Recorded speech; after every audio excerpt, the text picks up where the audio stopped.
ignoring all the smart-ass comments in my YouTube section, welcome back.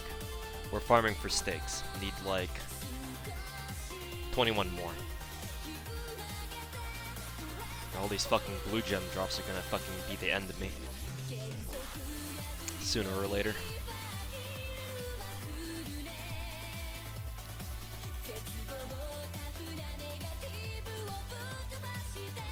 Why don't you use Nita? Cause she's max bond, motherfucker! Yeah, just kidding. She's, well, I'm not kidding about that. I didn't mean to call you a motherfucker. But no, she's max bond, so I'm not using it.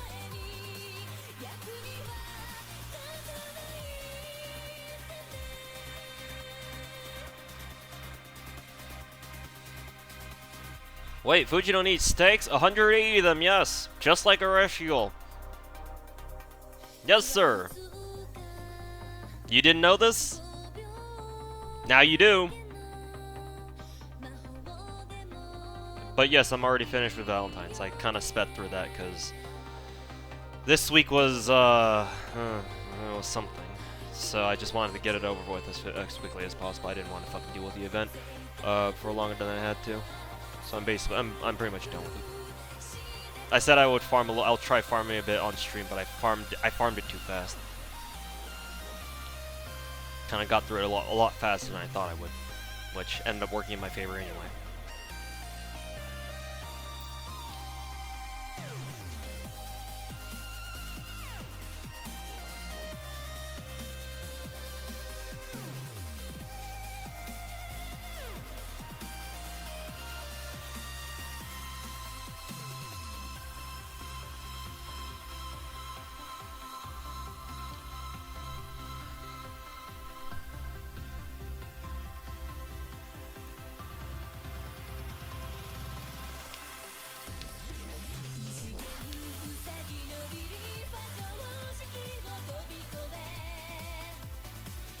Is Fujino good? Well, every servant is good if you know how to use them. Do you know how to use Fujino?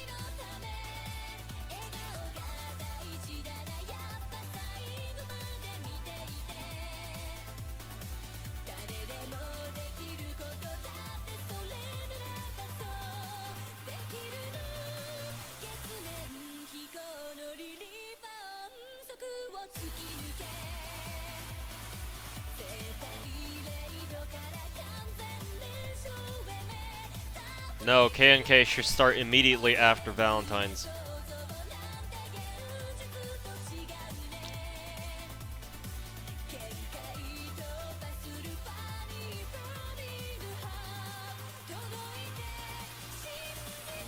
At least that's how JP did it according to my sources. Quote, sources. So the moment Valentine's ends, we go straight into K&K, assuming they don't give us another bullshit week-long break.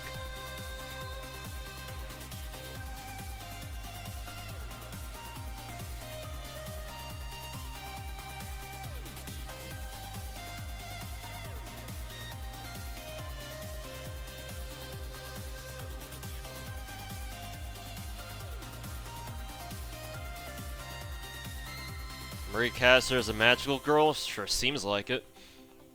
She just needs a soul gem and, some fucking weird alien hamster thing to tell her to make a contract. And then scream, entropy!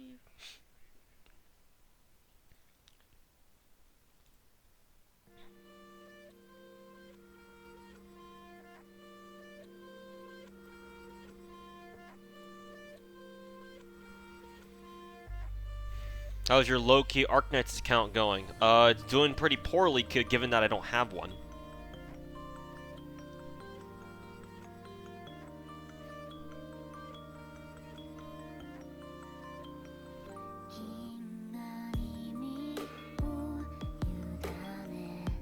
Wait, Tuhu, the farm in the event has a 52% drop rate for stakes. Great. This free quest has 60.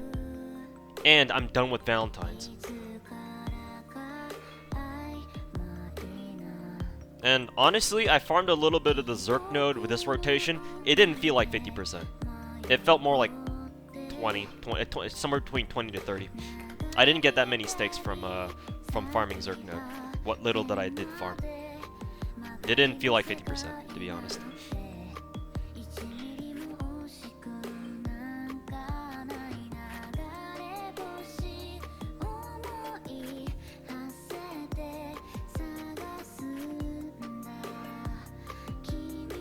It's fine.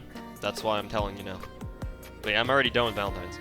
And free quests are better for drops anyway. Obviously, if you're still farming Valentine's, if I were still farming Valentine's, you would see me sitting here farming Zerk node, obviously. But I'm already done with Valentine's. So that kind of changes things.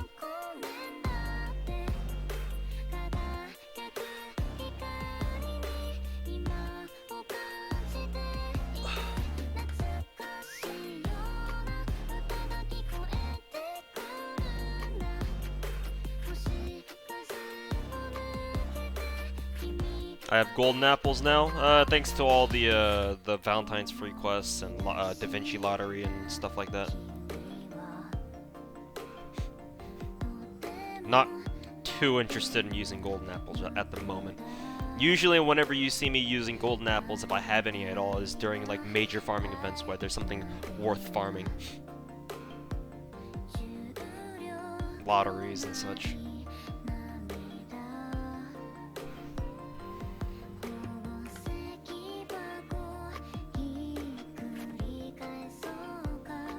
You're in need of hearts. Did you not farm Da Vinci rerun by chance?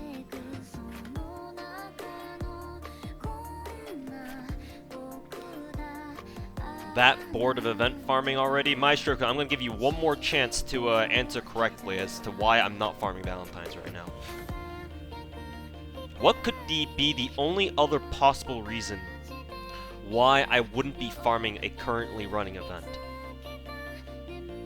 I'll give you one more shot, buddy.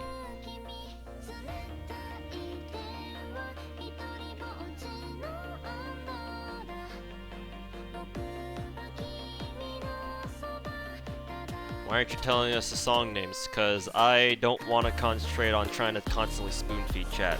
I'll put up with it during other streams, but this stream I ain't in the mood for that. I just want to sit here and chill and talk to chat and not constantly have to fucking deal out song names constantly. And yes, before you ask, I know that there's a thing called a song bot or whatever, but I'm too lazy for that shit.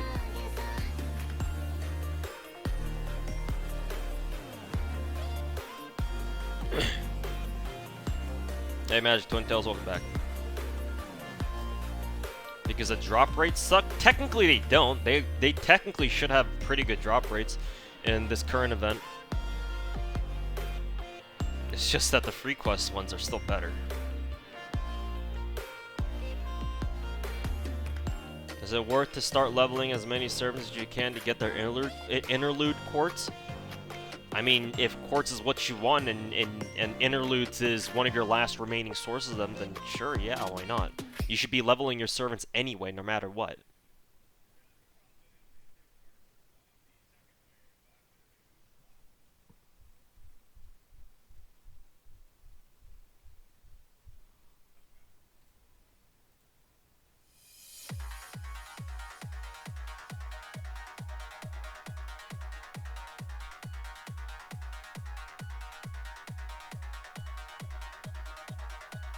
Don't have all the mats you need. Currently need 18 more sticks for Fujino. She'll be done. And afterwards, maybe we'll, farm for another servant.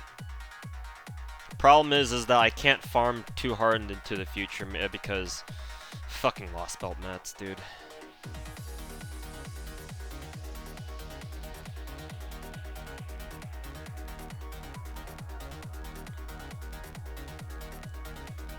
Which servant gave you chocolate, by the way? What do you mean, which one? Don't all of them give me their chocolates?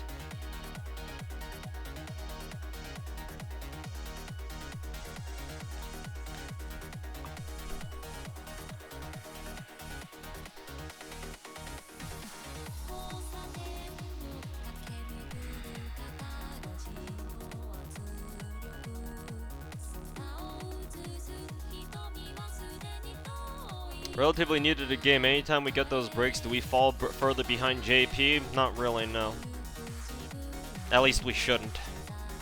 We consistently keep 2 years behind them. There have been times where scheduling has been kinda off sync, but for the most part, we stay 2 years behind. We're not gonna somehow fall behind any further than we already are. But at the same time, we're not gonna accelerate any faster than we already do. Not that we were accelerated at all to begin with.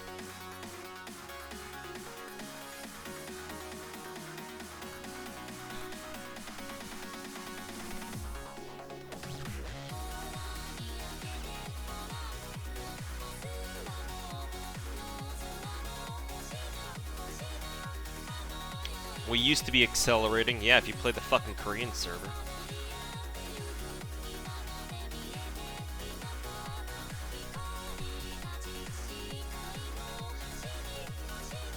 $60 quartz and 13 tickets for MP2 Fujino. I'm gonna be real honest with you, Royal Ember. No, that ain't shit. I'm gonna be real honest with you right now. That ain't gonna get you shit.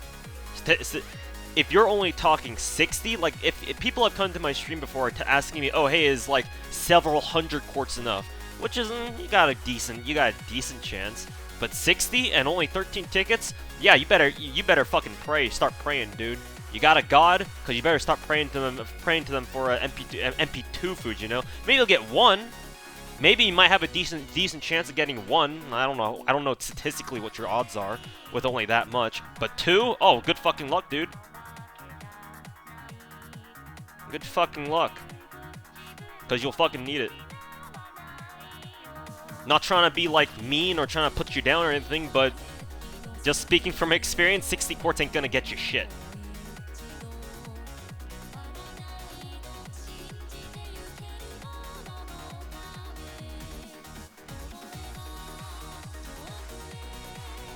Are you done with Valentine's? Yes.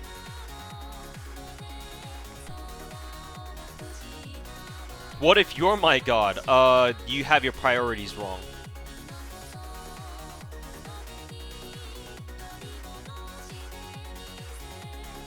Can't be a god if you don't have a cult.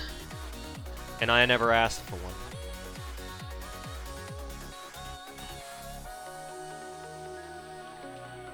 Unlike most other YouTubers.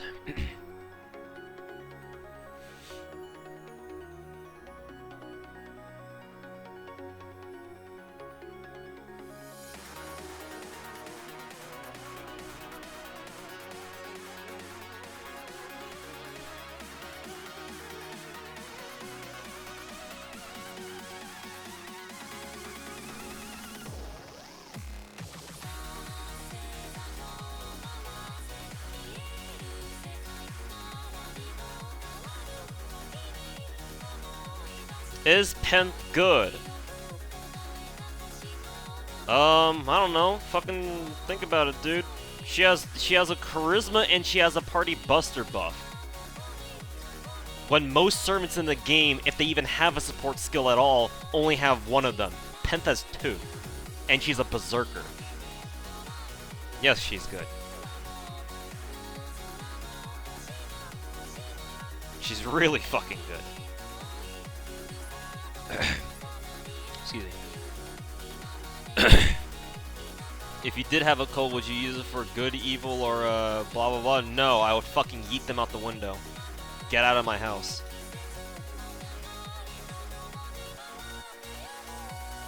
I already make myself look like a fucking idiot online.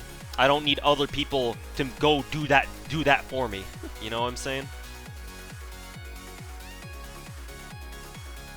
Hey Scarface, welcome back. No, I didn't see Razor's video, and honestly, I don't care. I'm pretty over it now.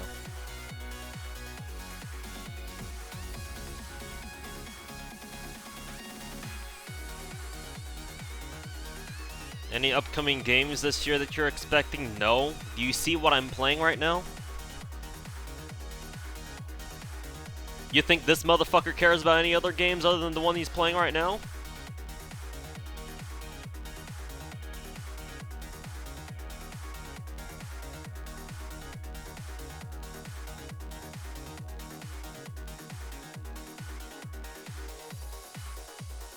How close is K&K rerun? Basically, just assume for now that as soon as Valentine's is done, we get K&K rerun. Because that's how JP had it 2 years ago. Hey Lulu, welcome back.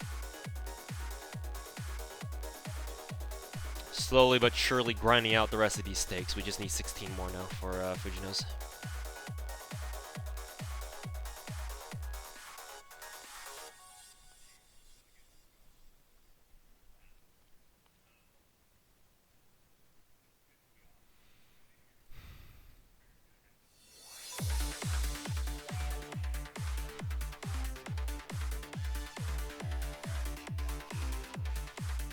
What mats do we need for welfare, Shiki? You mean her skills? Go look that shit up, dude. You can't Google FGO Ryogi Shiki Assassin materials. You got Clairvoyance EX. Try using it. How do you think people like me can fucking pre-farm for literally every single servant in the game? We gotta get that information somewhere, right? So we fucking Google that shit. And what do you know? There's a big ol' fucking wiki, and like not just one, for like 2, 3 of them out there that tell you everything that you need to know. Google's your friend. Use it. But yes, TLDR. So look it up. I think she needs a lot of gears. Does she need gears? It's been a while. She seems like the type of servant to need gears. I think. Maybe she doesn't.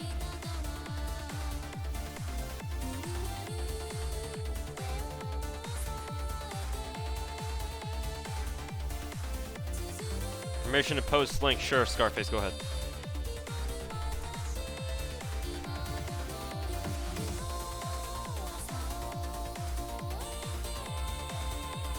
The modern Clairvoyance EX, yes. It's a skill that every modern millennial knows. Modern millennial? Yeah, that's fucking redundant. Yet they don't realize they have that power. And even if they do, they don't use it enough.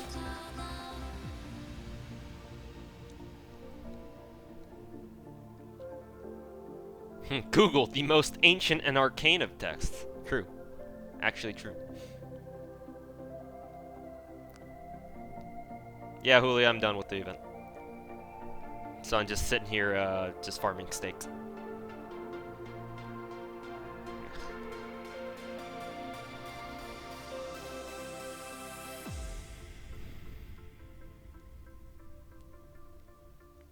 As someone who's the proud grailer of a TAM, any suggestions for a catalyst to summon TAM for Valentine's? So you want extra MP levels is what you're saying. The easiest is to just use this party catalyst, which is what I do sometimes.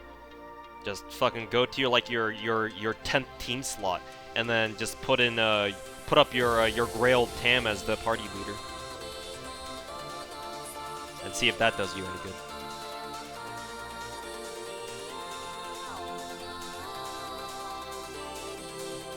Ah, she does need gears. Figured.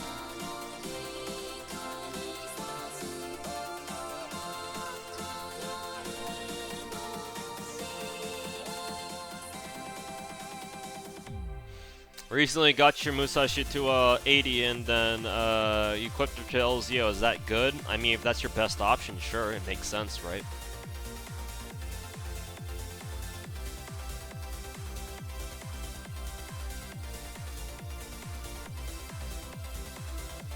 Just got called a fake German because you can I'm assuming you meant you can't speak or read German. So how's your day so far? Oh, that's fine. My day itself was actually my day itself was actually below average, and this week as a whole was fucking garbage. But it's okay if it makes you feel any better. People might as well start calling me a fake Korean because I can barely fucking speak the language.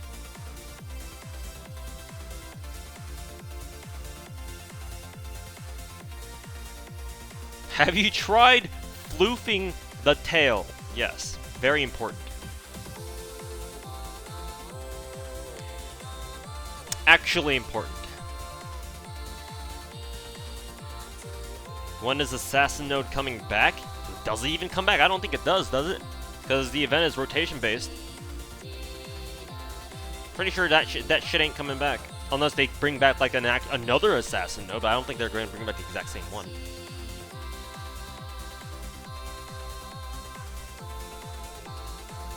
Think you may be too low level to beat the challenge? This is one of the easier challenge quests, dude.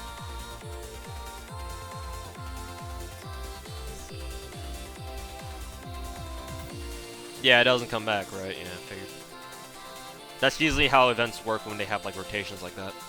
Once like one rotation is gone, it doesn't really come. It typically doesn't come back, if ever.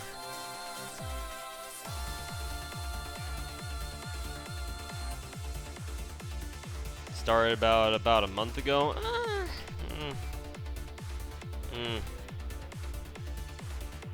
Yeah, maybe you're right.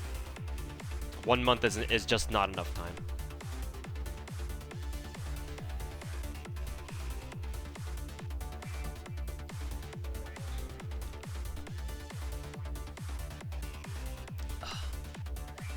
The real Korean can play StarCraft in 200 APM. 200 is slow.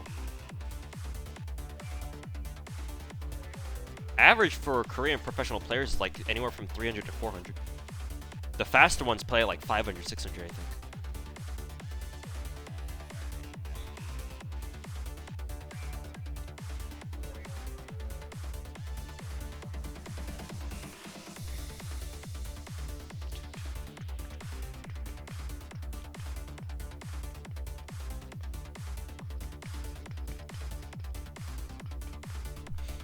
How many BBs can you get in Seraph? 5. If you're asking for like BB copies, then yeah, 5. Because BB is a welfare. And without exception, all the welfare servants in this game, you get 5 copies of. So you can MP5 them. So back during Seraph, yeah, you should have gotten 5 BB copies.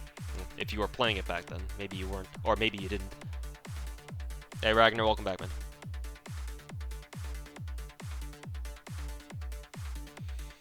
Can't believe it's already been 2 years. Yeah, time fucking flies, dude.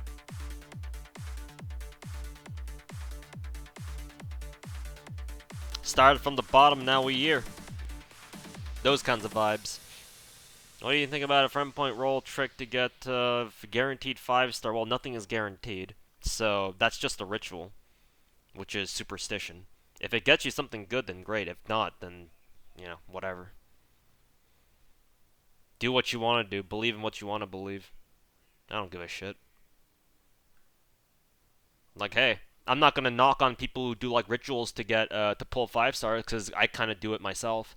For with what all the party catalysts that I do. So I'm not really in any position to roast anybody on that, right? So do what you want.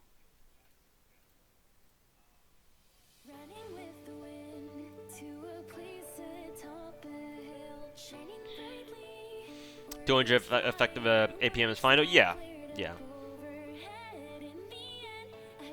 Like, you can still play with slow APM, but as long as you make sure to make all your clicks count, then that's all that really matters. It's just that typically in professional leagues for StarCraft, you want to have a little bit higher than that because basically everyone else can play at over 200 APM effectively too. So if you can't match that, then chances are, I'm not saying you have to have faster APM, but chances are you're not going to stand as good of a chance against most other people.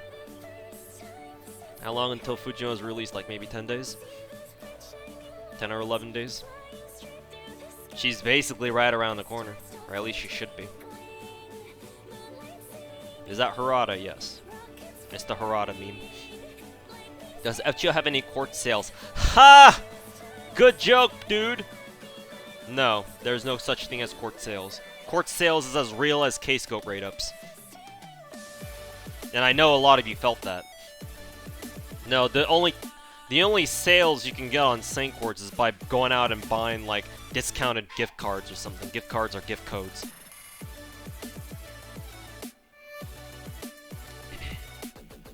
But no, as in like actual savings within the game itself, no. The game just says fuck you, give us our money.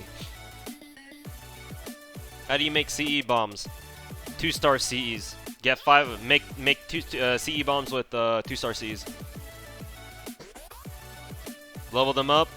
Make 6 of them, and then sit on them, and then feed them all together to a whatever SSRC that I want to feed it to. Currently, I don't have any CE bombs because I kind of use them all. But I think I have one more spare Uber bomb that just made it the name on the spot that I could feed to another CE, but I'm not really decided on what I want to do with it yet.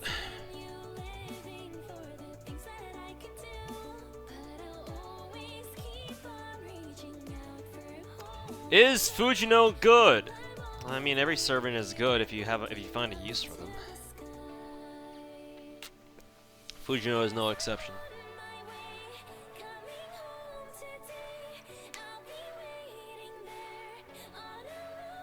Is it better this node to farm stakes than the one in the event? I mean, technically, if you just want stakes, then yes.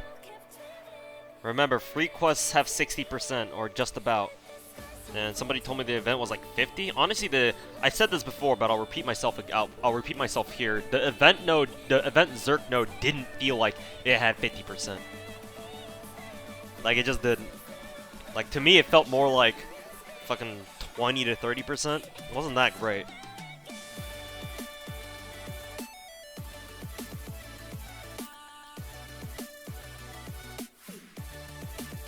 You think having Nyanta, Ishtar, and Gil is enough for the Archer class? Maybe. You're kind of lacking a single target, but Gil kind of makes up... Well, not kind of. He actually makes up for that greatly by, you know, with his fucking Intimate Elite shit. But you may want to invest in a single target Archer at some point if you can get one, to handle single target sabers and stuff, because as much damage as Gil can do, and as much damage Ishtar can do, it's like, well, sometimes you just want a single target, for like, just generic single target saber mobs. So, if it's generic and it's not against a servant, Gil's not really gonna do much. Even though you obviously can still do a lot, just maybe a single target is what you want a little bit more.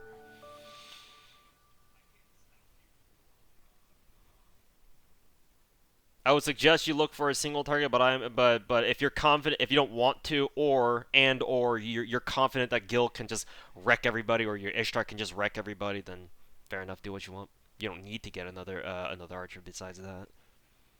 It would just be nice just to round out your Archer class. Make sure that you got all your bases covered. Hey Artemis, welcome back, man.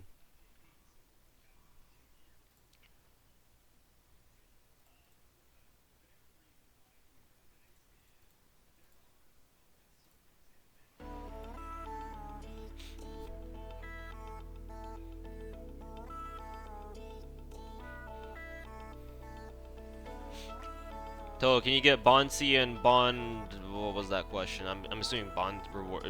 No, Kurokami, you can't. Certain information about your account, one of them being Bond level servants, is... I want to say it's server side. Because what you can do is, you can... For example, let's say you have a 1-star servant, right? Like, maybe an Arash. You can roll an Arash from Friend Point Gotcha, like a second one, and you can check that new Arash's bond level, and it'll still say, like, for example, if you already have your Arash at max bond level, and you roll another one from Friend Point Gotcha, you can check that new one, and then that new Arash should also have max bond level. So no, you can't level bond for multiple servants who are identical. Because if you could do that, then what people would just end up doing is they would just roll 3-star servants over and over and over, and just bond level those servants too, and you just get infinite quartz like that. Granted, it will still take you a long time, but theoretically speaking, you could get infinite quartz like that.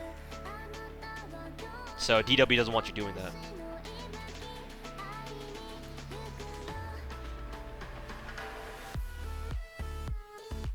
For newer players, if there are... if there's any Cs you would suggest rolling for if they're on radar, K-Scope! Fucking Twitch chat. Why you gotta do them like that, man?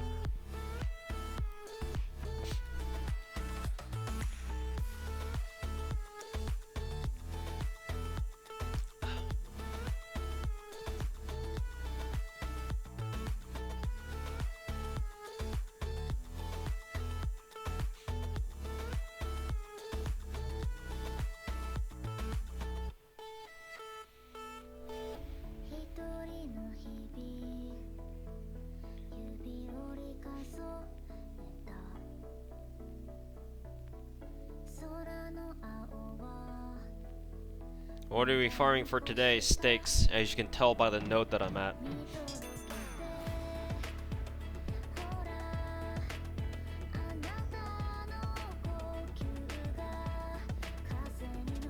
Are you making sure that Scotty will not end up with like the Merlin situation and suddenly get you an extra copy out of nowhere? Shh. We don't talk about that.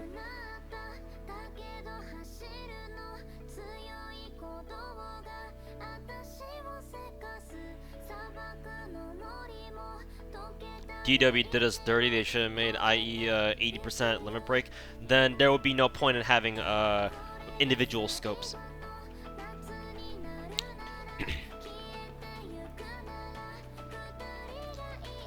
Even at limit break, 4-star CEs are not intended to be better than 5 stars. Remember that. That's just how DW designed their craft essences. At least in the beginning, right? Nowadays, maybe it could be a little bit different. But if you take a look at the old craft essences, like the OG craft essences, like for example, take like Verdant Sound of Destruction, the 4-star Buster CE, which is like 15% or so, just individually, and if you limit break that, it goes up to 20%. Whereas if you were to roll an LZO, that's 25%, but it goes up to 30 when limit broken. So back in the day, with at least with the OG CEs and within like the first year or so, I guess, DW made it a point to make it so that 4-star CEs, even when limit broken, are never better than 5 stars. And you can see the same with like Imaginary Element and what was it, K-Scope.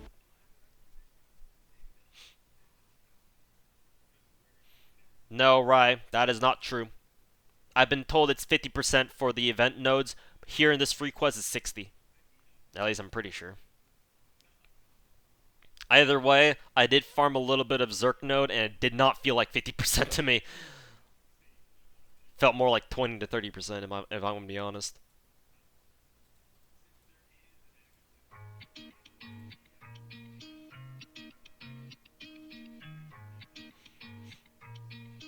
Am I a minimalist? Yeah. I guess you could say that. I'm not the type of if you would see me, if I were like maybe 3 years younger, 3 or 4 years younger, yeah, maybe I would be the type of guy who also just fucking plasters his room with weep shit. Nowadays, not really, no.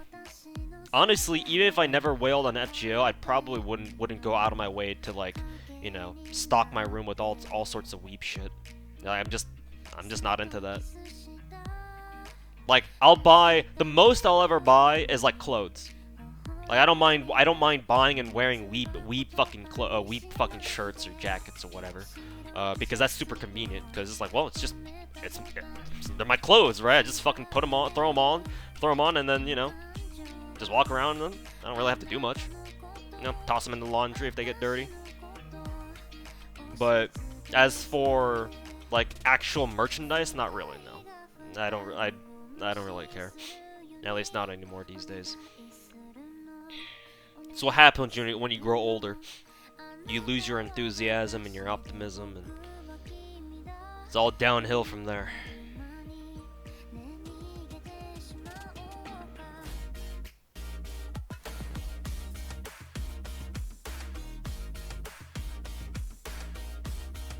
Think they'll skip MHXA raid up? They shouldn't.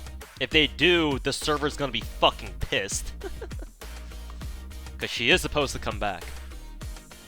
They shouldn't skip that. You should expect that at some point during the event. Though. Quote, should. Do you even have any anime figurines? Well, I do have one, but it was one that a friend bought for me a while back. So I don't even actually. It should still be. Yeah, it's still over there.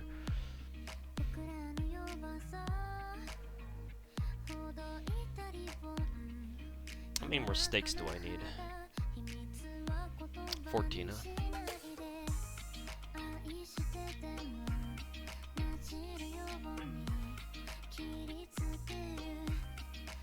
Show us, not worth showing. It's literally one of those chibi figurines of what's her name? Konpaku Yomu.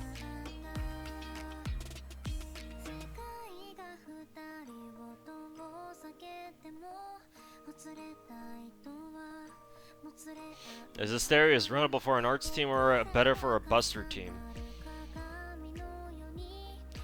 Honest, I'm gonna hit you with the real truth here. Who was the guy who asked that? I'm gonna hit you with the real answer, or an honest as fuck answer, Brooks. Asterios, you're probably not gonna be looking to use him unless in like a proper team setup, unless he's grailed or you're using him as part of a setup, a specific setup. Because Asterios' best use is not for his damage, but for his MP. So you trying to make a team around Asterios most of the time is not advisable because he's just too damn squishy. Because think about it, he's a 1-star berserker. Like, how much fucking health is he gonna have if he's not like max fucking grailed, you know? How much health does he even have? 6k? 7k? It's not a lot. He dies in 1 or 2 hits. So good fucking luck trying to keep him alive in a team if you don't have like mass taunt walls or some shit. No, Asterios is better used, typically speaking, in a situation where you need to use his MP as part of like a setup strategy. Like you plug him in, or you use his MP and then you plug him out for another server and or something like that.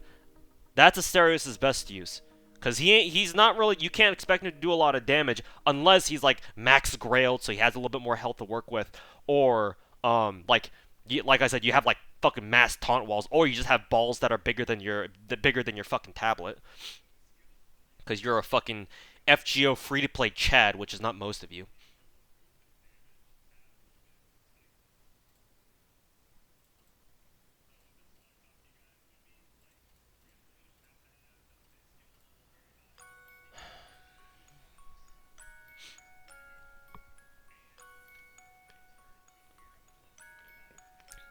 One multi on Kets and Semi got Osakabe Hime. Oof. Oh, at least she's cute. Like a rash, basically. Let him die after he's set up. Yeah. Problem is he doesn't have his own taunt, so you're gonna have to rely on like enemy RNG going in your favor and they'll like target him specifically so he dies real quick. So it's a bit harder. Like honestly, plug switch your better option if you want to get him out of the field, like, you know, and control that and not have to leave it up to RNG. Hey Sarah, welcome back.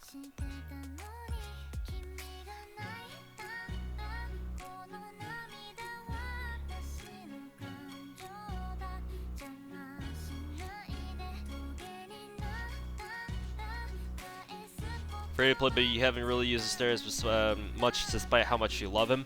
Yeah, that's kind of the fate of no pun intended, of servants like Asterios who have utility-based MPs. You're not really gonna use them for damage, because if you want to use servants for damage, you might as well just go with somebody else who has an offensive MP. Most of the time.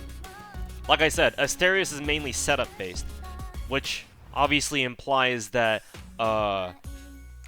you're really only thinking about something like that against the quest that actually requires some you know, prior planning, which is not farming, at least not most of the time. Yeah, I'm a GSR only chat. Does that count? I'm not so sure. Maybe. Favorite Mystic Code? Favorite Mystic Code? I don't really have a favorite.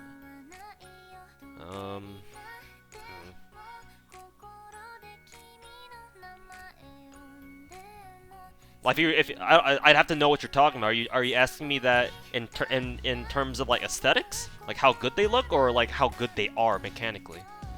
Like I'd have to know that first.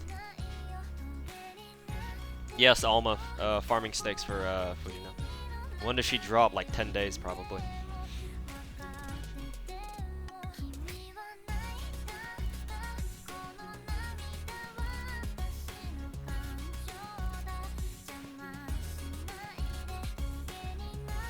Somebody actually solo Abigail with his stairs. Cool. That's not normal though.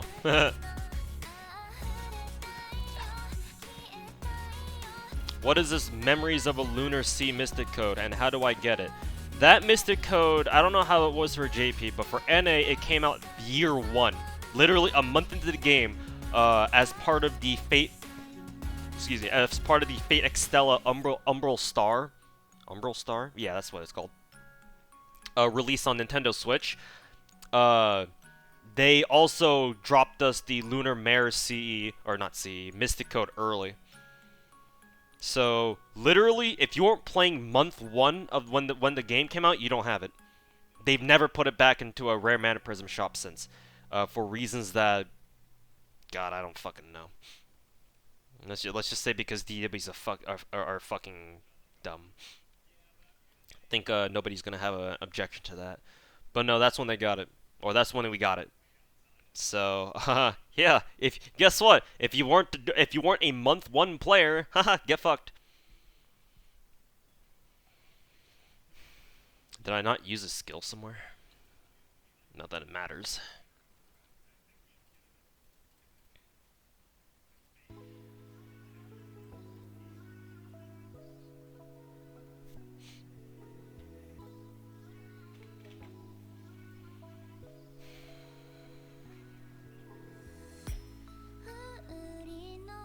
Favorite servant besides Tomo, probably young Gibi, or that's a Korean name.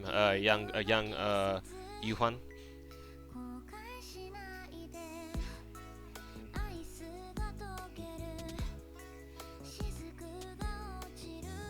The Mystic Code that we were talking about just now is this one. Right here. Memories of the Lunar Sea. Or Lunar Mare, whatever the fuck people want to call it. Yeah, this is the Mystic Code that we got. This is the second ever Mystic Code we ever got in NAFGO, because obviously they gave it to us a month after the game came out. Like, we got it super early. Like, this is one of the rare anomalies, I think, I'm pretty sure anyway, where NA got something super early. Because if we hadn't gotten it month 1, I don't know. Honestly, I don't know when when they would have planned to give it to us anyway. Literally couldn't tell you.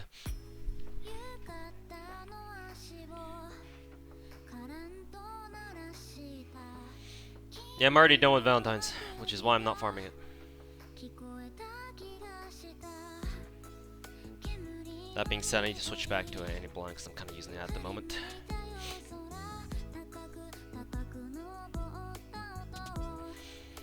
It does come back next year? Cool. Finally.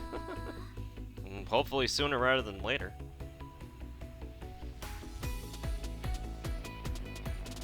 How the hell do you have Lunar Mare but not 2K4? What the hell? I'm assuming you must have missed the week where they gave us 2K4.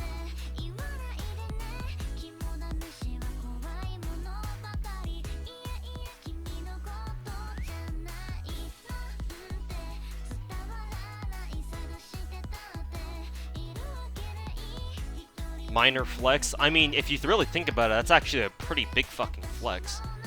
Because Lunar Mare is one of the most exclusive pieces of I guess, quote, equipment in this game. Because if you think about it, you needed to be a month 1 player to still have it. And there aren't that many month 1 players or OG FGO players out there still that are still playing NA. Like I said in that other video, we're a dying breed. So it's getting harder and harder to find people who you know for a fact have Lunar Mare. Not that it really matters, because it's not like anyone else can use it.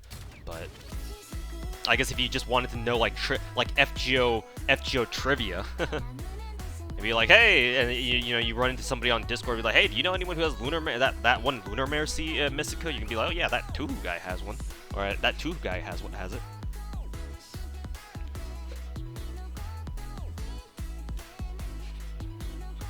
Lunar was so special. It's not that good of a CE, honestly. It's not worth flexing. I guess it's only really worth flexing from the standpoint of, hey, look how long I've been playing. That's literally it. You wanna show people, you wanna prove to people that you're an OG FGO, year one OG FGO, NA FGO player without having to show them your well, you can't really show them your login streak anymore. But basically, you want to show them that. Basically, just show them Lunar Mare. As a Mystic Code, it's not that good, all things considered. But I mean, hey, it's the only Mystic Code in the game, as far as I know, currently, that gives you a 50% Arts mana burst, which a lot of servants need. And the what is it? The buff block effect that it has also kind of nice too. You can use it as part of like setups and stuff.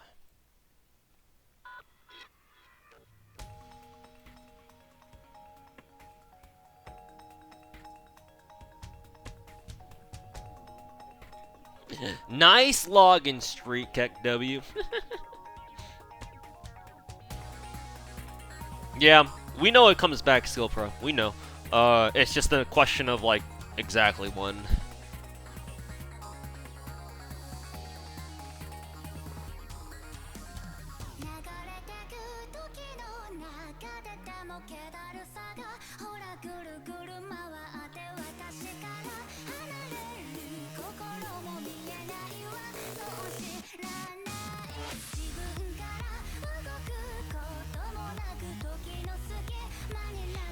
What's the best way to farm feathers if you're still in Camelot? Go to Salem.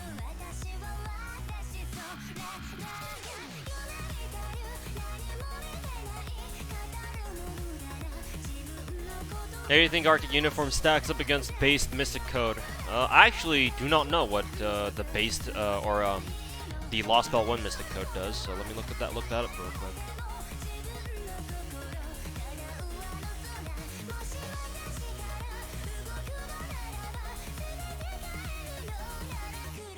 Purge and Restore. Restores HP.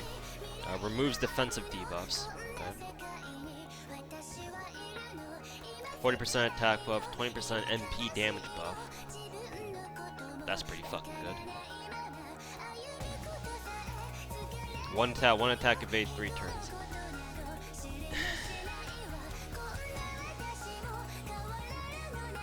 I would still say,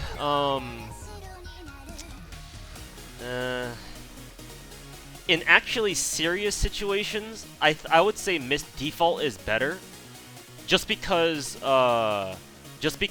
default's evade is for 1 turn.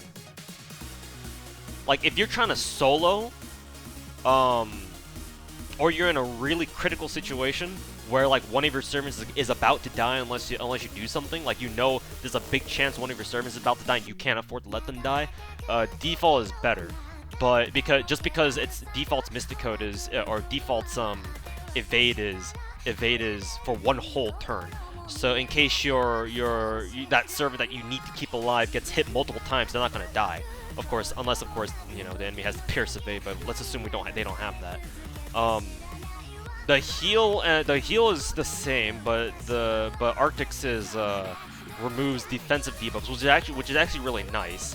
But still, I don't think in actual emergency situations, I don't think Arctic's is better just because of that just because of its 1 hit evade compared to 1 turn evade.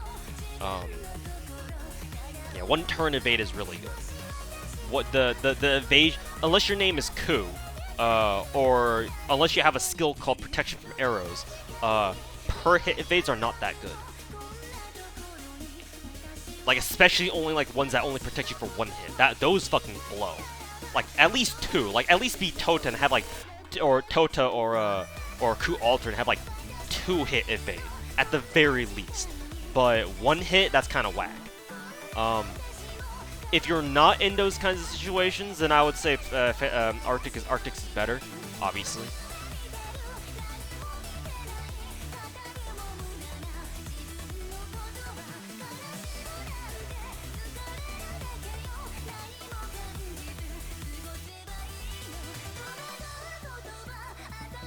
Favorite male servant, Berserker Vlad. Alright, Bo, thanks for hanging out. Yeah, you can always catch the bot after this, assuming it doesn't get taken down, of course. Oh, excuse me. So many tickets do I have from this event? I don't fucking know, because I yeeted them all. Doesn't the event give you like 5 or something? 5 or so? From the Choco Ladder? I don't remember getting like a whole ton of it. Or a whole ton of tickets. I yeeted them all off stream on as soon as I got them on Semi's banner, just to see if I could get lucky and grab a free Semi off tickets, but that didn't happen. So she's still at MP2 for me. Hey Void, welcome back, man. How's it going? Am I gonna MP5 her straight away? If she gives me a reason to start liking her, because so far from what I've seen, what little that I have seen, she's a straight up bitch. So I don't know. Like, I might be a Tama fanboy, but, like, I like to think that I'm reasonable. Like, at least Tama Caster has redeemable points about her. Tama Vitch, on the other hand, we'll see. Who's the best summer yet to you? And don't say Tama, please. Tama Lancer.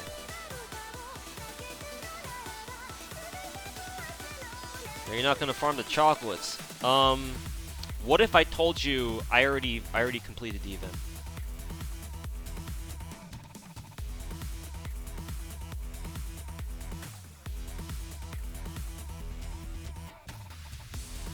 How does Fujino compare to Chloe?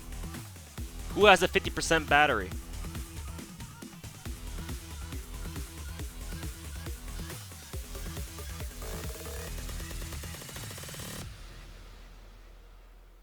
How far does OG Tam rank in your waifu list? Number 1.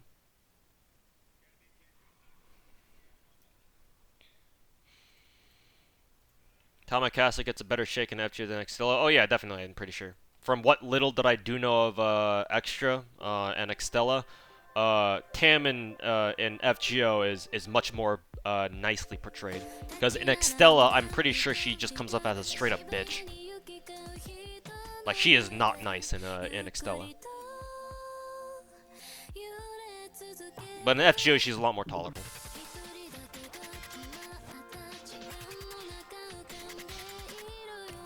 Difference between multiplicative and additive buff stacking. Do different offensive buffs, arts, and MP up stack multiplicatively? Multiplicatively, and while same type buffs add. Yes, that's exactly how it works, Franco. You basically got it right on the head. Different buffs, buff types stack multiplicatively, and the same ones stack additively. Remember that certain buffs are considered the same category, though. For example, MP damage buffs and crit damage buffs are actually considered the same category. I'm pretty sure, anyway. Not that it would really matter, because you can't crit with MPs. But no, what was it again? I think special damage mods. Yeah, that's what I want. That's what I meant to say. Not MP damage mods. Special damage mods, where servants get like special damage advantages, like Pent's anti-Greek males, and crit damages. Those buffs actually stack additively. I'm pretty sure, because they're considered the same category of buff. But most of the time, if you see different emblems or different, I guess, yeah, different symbols. Like, for example, if you see right now on my current servants, you see that, you know, there's a charisma attack up, there's the buster attack up, or buster damage up. If you see different emblems, that means that they're stacking multiplicatively. There is that exception, maybe another one like that, because, like I said, certain buffs are considered by the game to be the same category, so they don't actually stack multiplicatively, even if they do have like different emblems and such.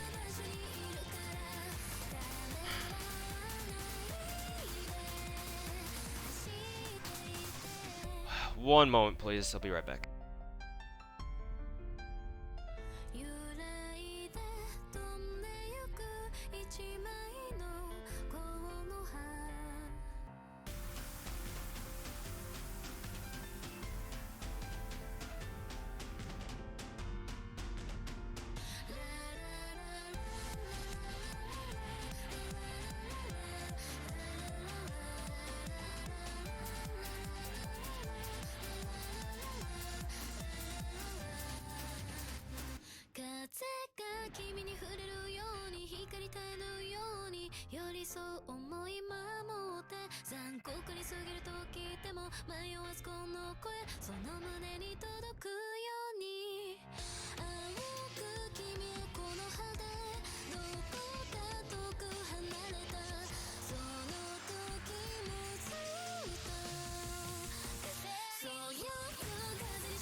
Alright, we're back. Did the song end? Yeah, it did.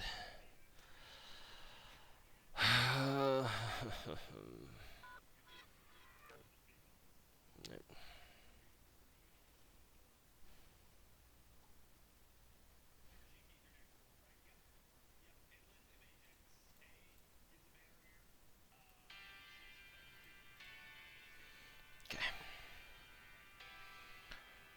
Another steak. Got 11 left.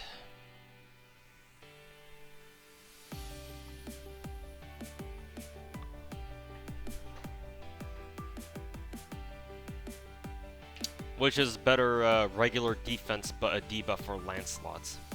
What do you mean by that, Sadel?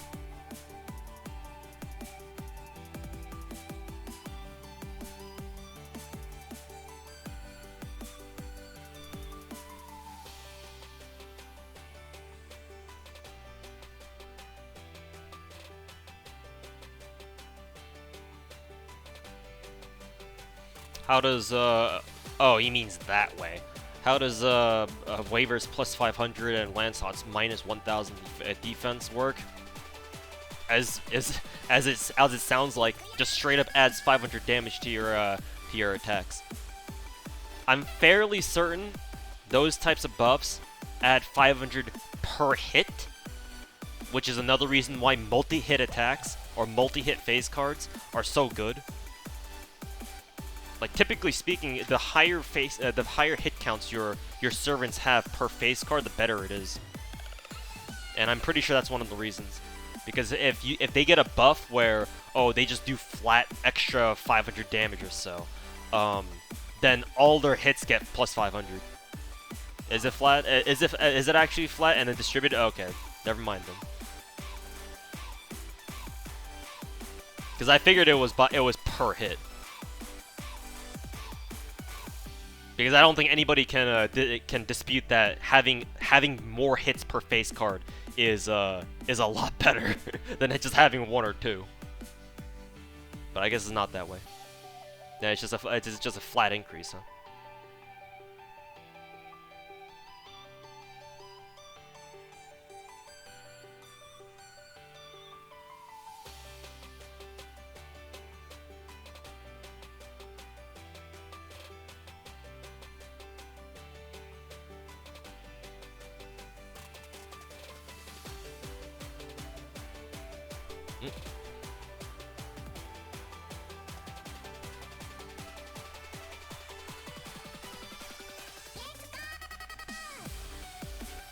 Yes, Jason, steaks are better in Salem than Valentine's. But if you still need to farm Valentine's, obviously keep farming Valentine's. I'm just farming Salem because I'm already done with it.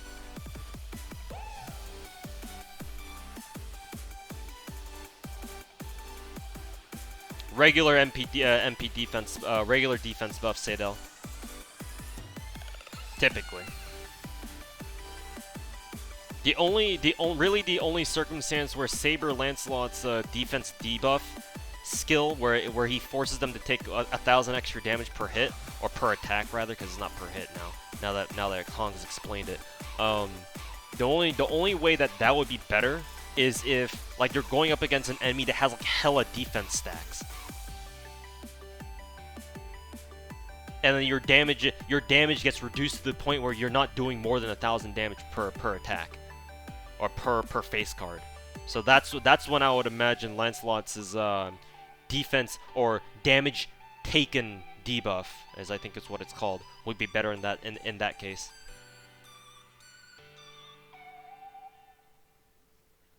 At least that's what I would think.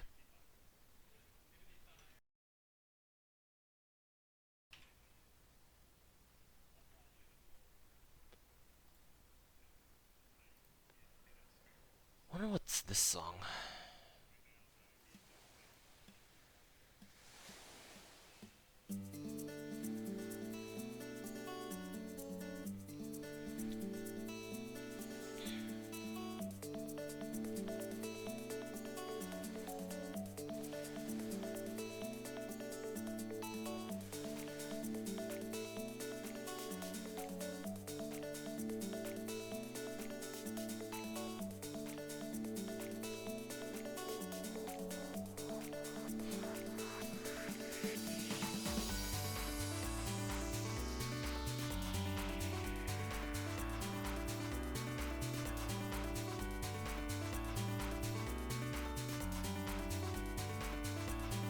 Nice double stakes.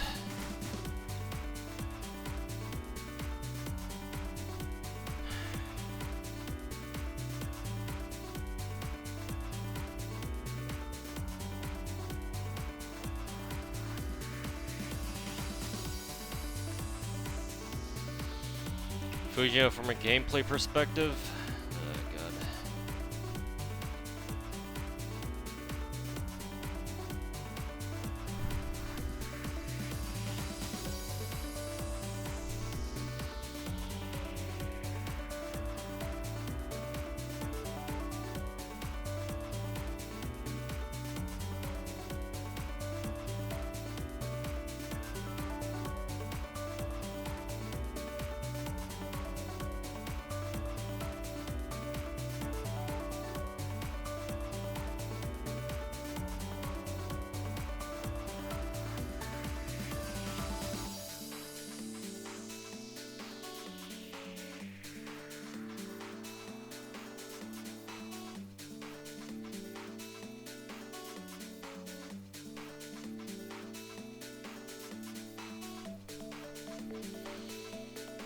At first glance, Fujino seems like a survival archer.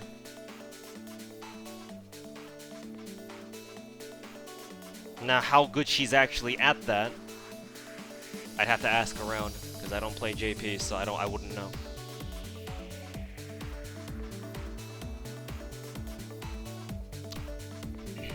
Actually, I know somebody who probably knows. Hong, if you're still in chat, got any tips, got any notes on Fujino for us? I don't know if you've used her on JP yet. Maybe you have. He's typically in and out of the stream, so maybe he'll take a while to answer.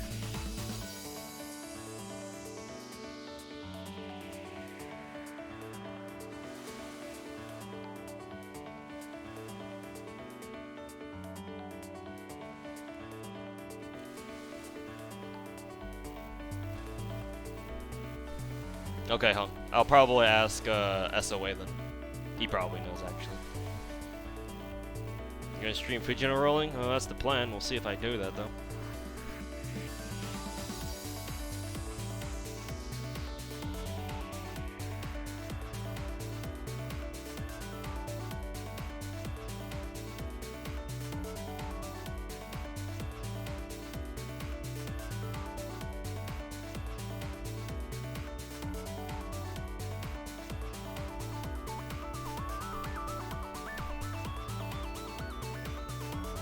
Just because I know people are gonna fucking keep talking about this. To answer your question more detail, Royal Ember, what did I say earlier? I said Fujino was a bit of a survival archer.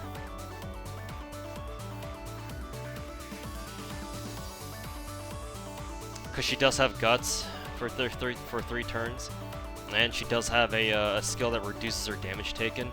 It's not really gonna mean much, but I mean it is something still. Reducing her own max HP is kind of monk-esque, though. But her MP does at least inflict an attack debuff, and it puts buff block on them, just like Jalter, except that hers is limited to 3 turns. I'm more interested in the fact that she has both defense pierce and evade pierce. Like, it's already rare enough that you have a servant who does one or the other. Fujino has both.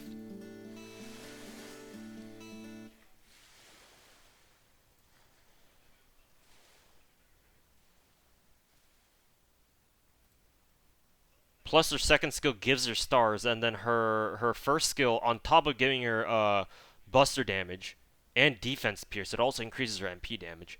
So what you could do is probably you could probably use her as a solo archer and make her loop her MP back to back. Cause she does have 2 arts cards, and she has 3 hits on each of them. So she's got 0.559%. She's got decent MP gain.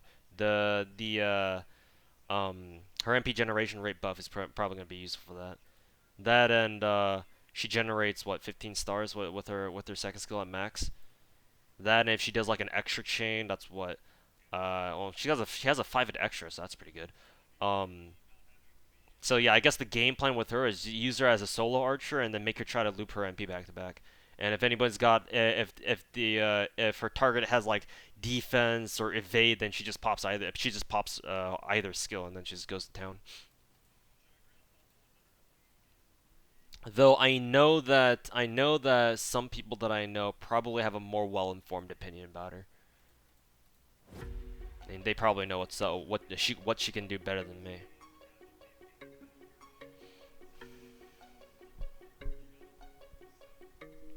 Is there any Summer Servant newly released this year or released that's worth rolling gameplay-wise? So summer rerun servants, right?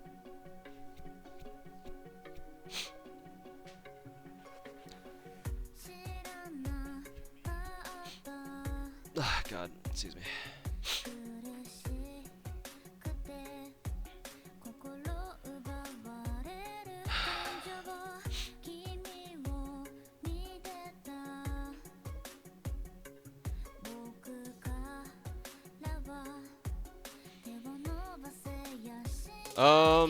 As for servants who are worth rolling,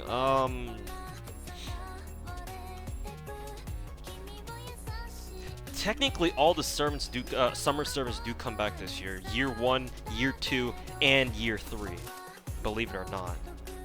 This is the weird year where this year, we literally get all the summer servants that have ever been in the game so far, at some point that you can roll for.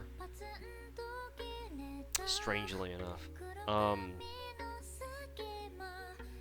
As for like which summer servants are actually worth rolling for gameplay wise,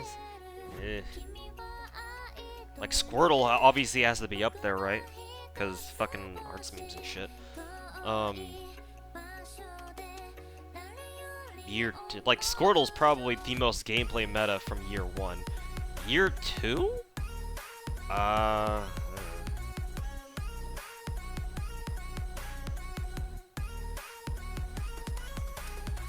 Year 2?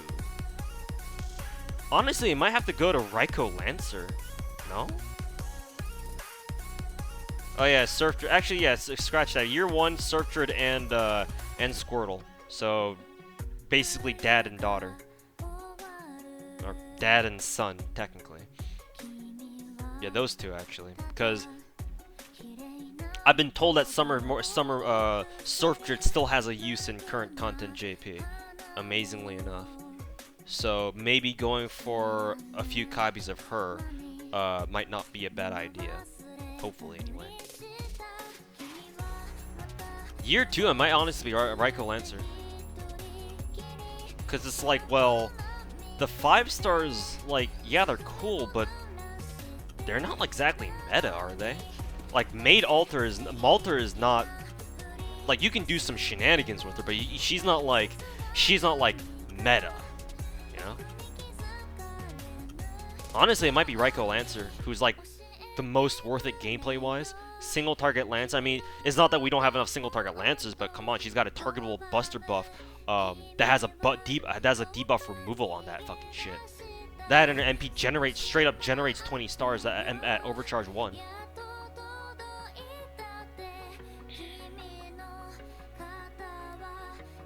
Castanero DPS though? Yeah, but MP1 Castanero is fucking potato. My Castanero can only do this shit because she's MP5. And she's only really good for farming, and you know how farming is gonna be in about 6 months. I don't know about Caster Nero. I don't know about Caster Nero. Like, yeah, she does damage, but it's like, well, you need a little bit more than just damage. Like, you need to pull some bullshit. And I mean, Caster Nero's got her own kind of gimmicky bullshit, but it's not gimmicky enough. Like, her main gimmick is just fucking putting up big damage numbers.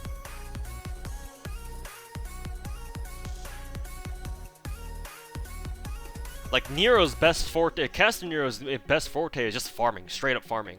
And I mean, she's great for that, you know. If you don't have like a nuke AOE caster that you can use for like assassin nodes, kind of like this one at Gallows Hill or wherever, then yeah, Caster Nero is obviously going to be very valuable because you can just use her to fucking nuke these fucking ghouls all day, every day.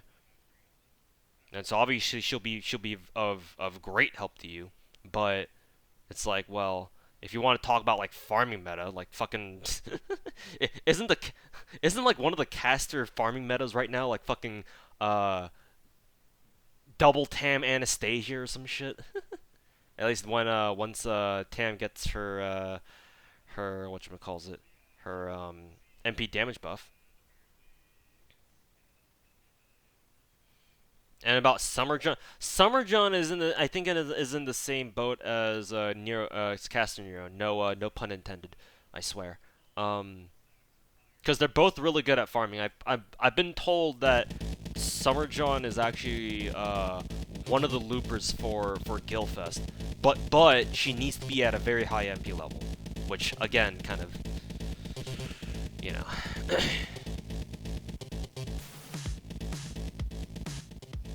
Yeah. As soon as you hear high MP level, it's a go next. If I may be allowed to quote my dear friend streamer Schleich.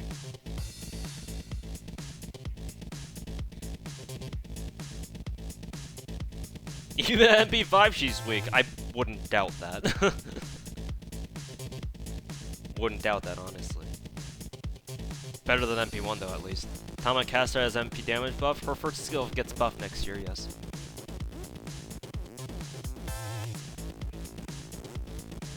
She can do it at MP2, fair enough. But how many free-to-players are gonna be rolling for MP2 though?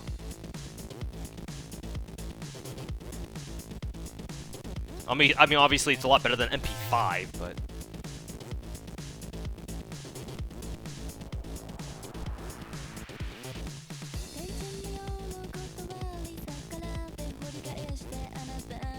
not this one, lol. Yeah, exactly. 5 stars are already hard enough to pull like one of. Now your ass gonna do that shit over again. Run that shit back. But no, seriously, it's gonna be tough.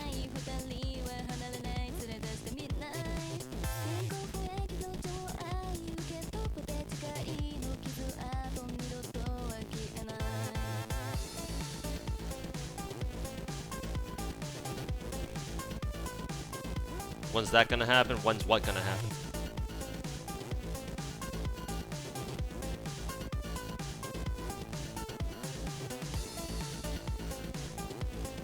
Wanna be semi 2. I'll be rolling more though. One on the 9th, which is I think Sunday, with the Osakabe Hime split.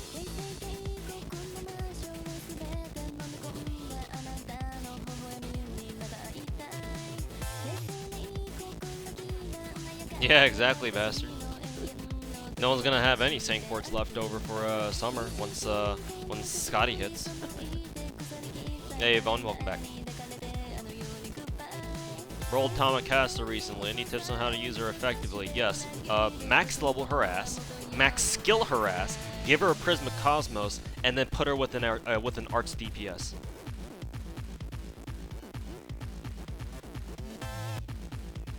Either that, or you can put her with Merlin, and then you can run you can run hybrid Arts Buster means.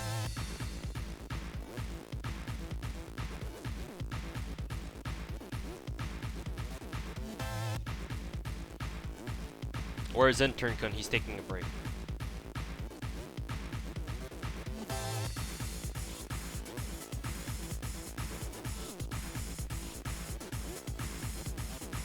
Already max skill there. Give her an Arts DPS. You can get away with using a Buster DPS if you rock Merlin as well, because then you can just give Arts Fox's Wedding to your DPS, and they can make use of their Arts cards. However, they need to have at least 2 Arts cards so they can make use of it. If they only have 1 Arts card, that's a big oof. Like, for example, somebody like Abigail who has an Emiya deck is probably gonna be able to take advantage of hybrid Arts Buster memes the most effectively, because they have 3 Arts cards and they've got Merlin to cover their MP. Ideally, you should really only be running an Arts DPS anyway. Arts DPS and then maybe Merlin if you want the invul, and then the constant MP charge. I like rocking Waver personally because I like the direct charge and the ability to spam his MP as well. But it's up to you.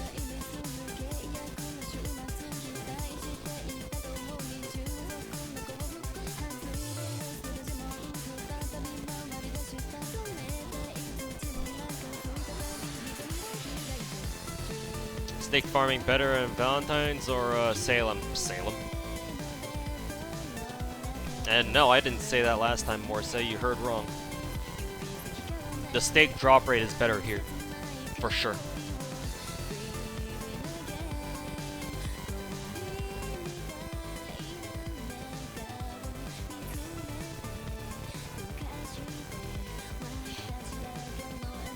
Would you recommend something for Fujino alongside Saber Shiki or just by herself? Do you have a choice? It's not like you can roll for Fujino without Saber Shiki on right now, can you? I don't think you even have a choice.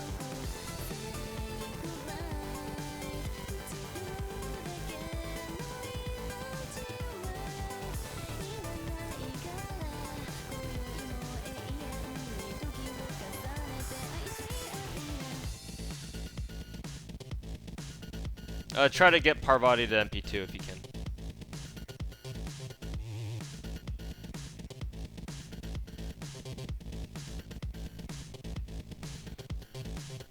During Go West or F80 rerun? Well, how badly do you need him?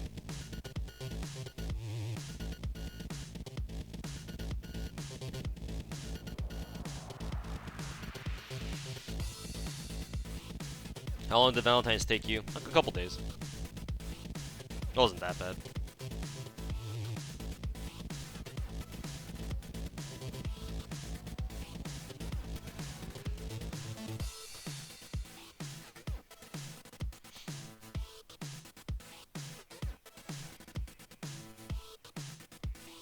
MP1 Kintoki gonna be a better farmer than your counterclass options? Nope. Nope. MP1 Kintoki is fucking potato. Just rely on your standard counterclassers. The only reason why you should be using MP1 Kintoki is for his charge.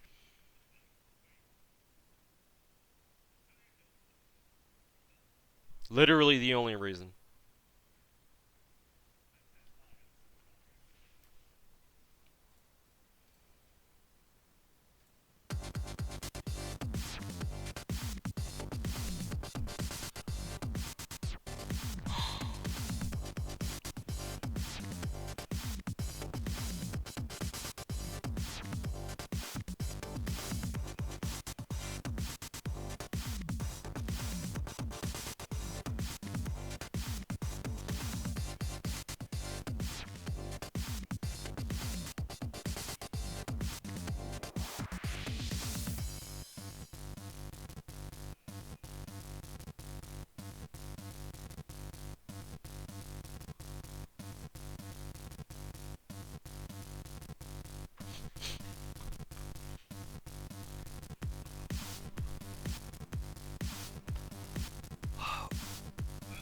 Hey Tony, welcome back. Yvonne, I've been told MP3 is probably a good like safe point for him as far as MP levels are concerned.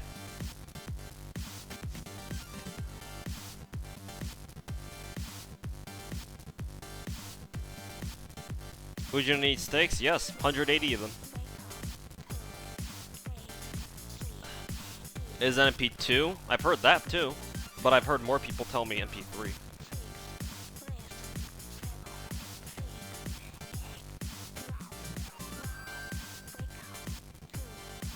General rule of thumb, higher MP level the better.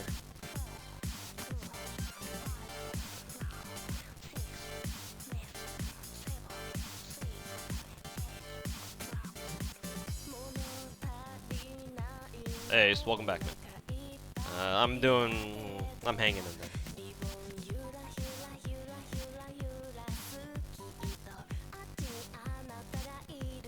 How many steaks have I gotten? I think it's a better question to ask how many I need left, and I just need 5 more. Jesus fucking Christ, actually. How many notifications are you gonna give me?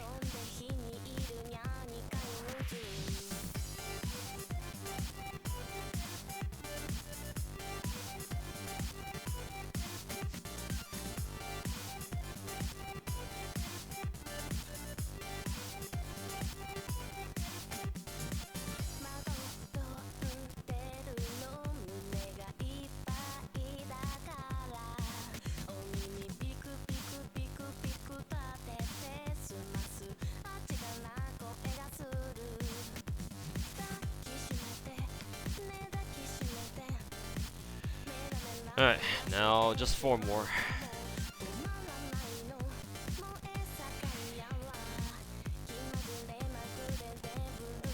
Do a video talking about Scotty and Dante's and how it's bullshit? I don't think it's bullshit.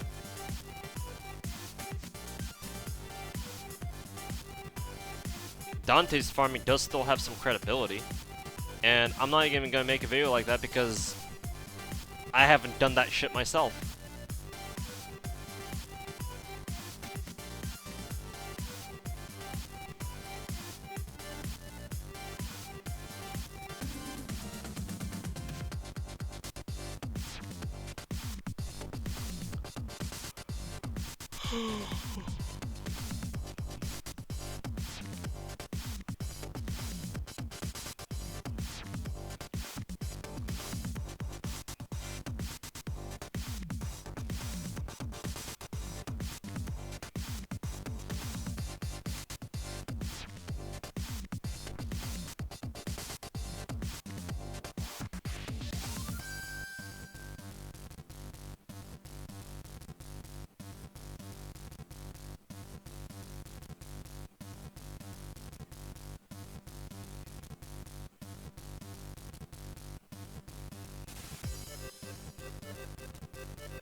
Who is better with Tam, Lancelot or Yagyu? Generally speaking, from my personal experience, Saberlot.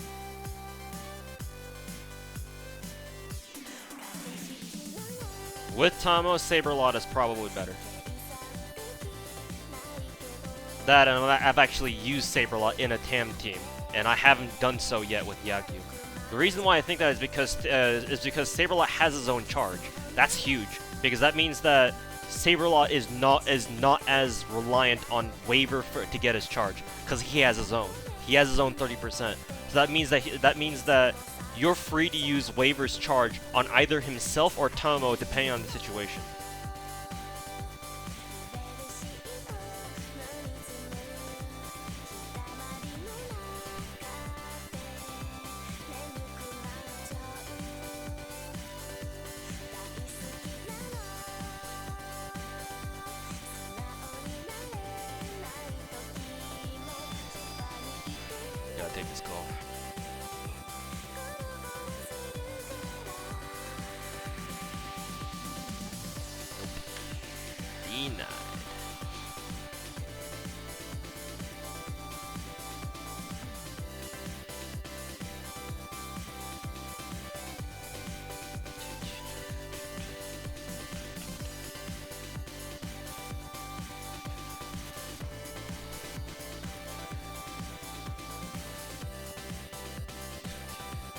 Again, certain bastard, I told you that I just told you right now that I haven't had the chance to use Yagyu in a dedicated arts team yet. I will get back to you once I actually do. For now, I am only saying Saberlot is better, not mainly, but a big part of the reason why I'm saying he's better is because I just haven't had a chance to use Yagyu yet. Perhaps when I actually use him properly in an art setting, maybe my opinion will change. But for right now, I'm only talking with what I know. Actually, it doesn't matter if I use the Buster Buff there right now. Also, what was that other guy's question? Who does more damage, MP1 Ishtar or MP2 Hokusai? Well, if you fucking, it depends on the situation, dude. Like, if you're fighting Sabers, and none of them have the fucking, what was it, humanoid trait? Is it humanoid, or is it, like, no, it's the man attribute trait, isn't it? Yeah, the man attribute, and what is it, you're fighting Sabers, and yeah, obviously Ishtar's gonna do more damage. But if you're not counterclassing with Ishtar, and then enemies do have either that, or enemies have, you know, their man attribute stuff, then yeah, obviously Hokusai's gonna do a hit harder. Like, bro, you got a brain in there, right? You fucking use that shit.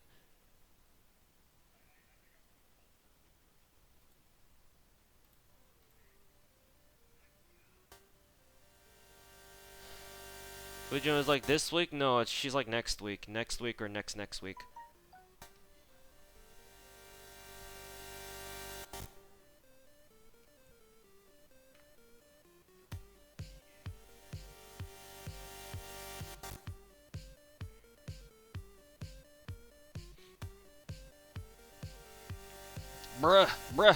Bruh. Yeah, sorry, I can't stop saying bruh. I'm a bruh.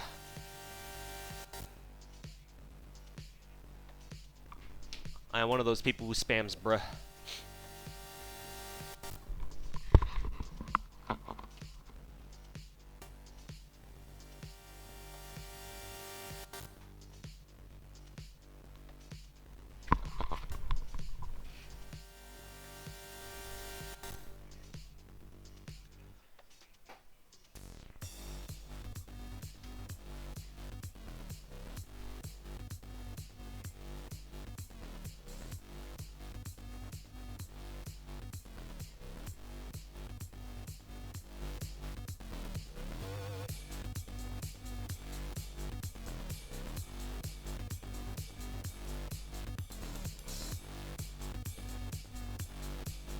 Bruh addict. Bruh moment.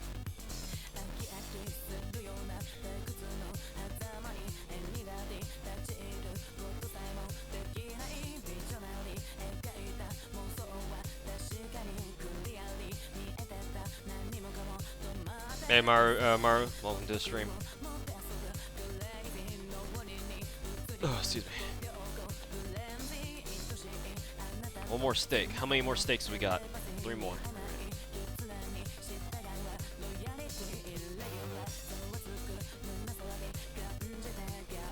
Is Fujino good? She's a good waifu, yes. That should be all the reason you need.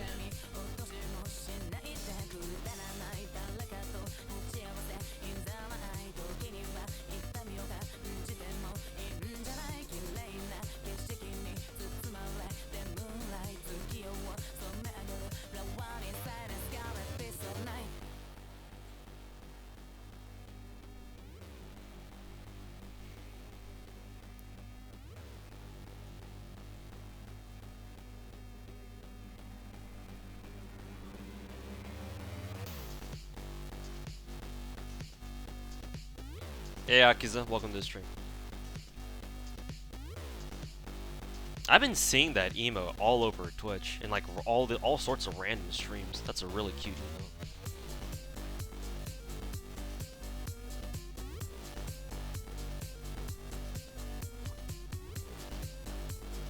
Imagine DW being nice and giving us Fujino Rita during Thanksgiving.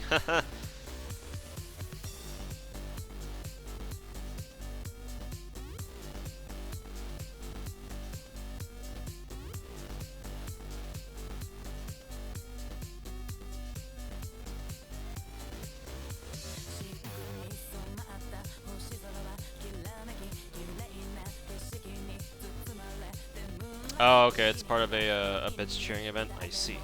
I see.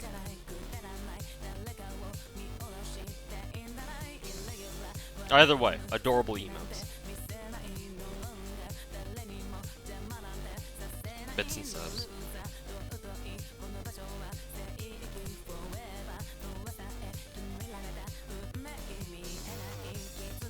Is Saber Lancelot the best arts DPS? There's not really a best arts DPS.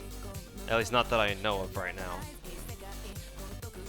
Like, Arts is not in a situation where, like Buster is at the moment in JP, where if you want damage, it's like, oh, yeah, Arjuna Alter fucking Chad Orion. There you go. pick your poison, right? I don't think Arts is in that position yet. For now, if you want to run Arts memes, you have a wide variety of choice available. Like, as far as I'm concerned, which really shouldn't say much, because hell if I know what JP's up to right now, as far as meta is concerned. But if you want Arts DPS, you have a choice. You have a wide array to choose from. Obviously, there's gonna be some better than others, but it all comes down to what situation you're getting yourself into.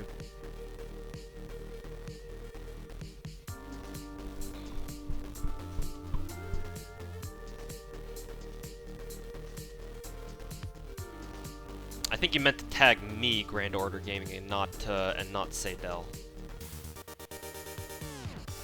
And I didn't say Saberlot was the best, hands down, either. You must have twisted what I said earlier out of context.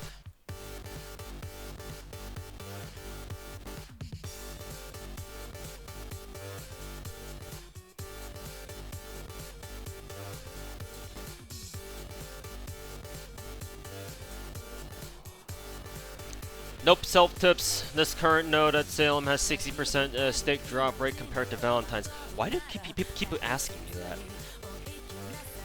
Let me double check stake drop rate at Salem just to make sure I'm not talking out of my fucking ass right now. No, I'm not. Gallows Hill has 66.7%. So no, Valentine's has like 50%. This node in Salem is still better. And it feels better too. I did farm a little bit of Zerk node before. During the event, like yesterday night, just to finish up the Choco Ladder, and the stake drop rate did not feel like 50%. It felt, like I said, it felt more like 20 to 30. So no, Salem Free Quest is better. Hey, Dark Reg, welcome back. Ooh, everyone's got cute emotes. I see the weeb emotes are slowly taking over Twitch. Kei Kakudori. Do you know if Plug Switch guarantees specific face cards? Nope.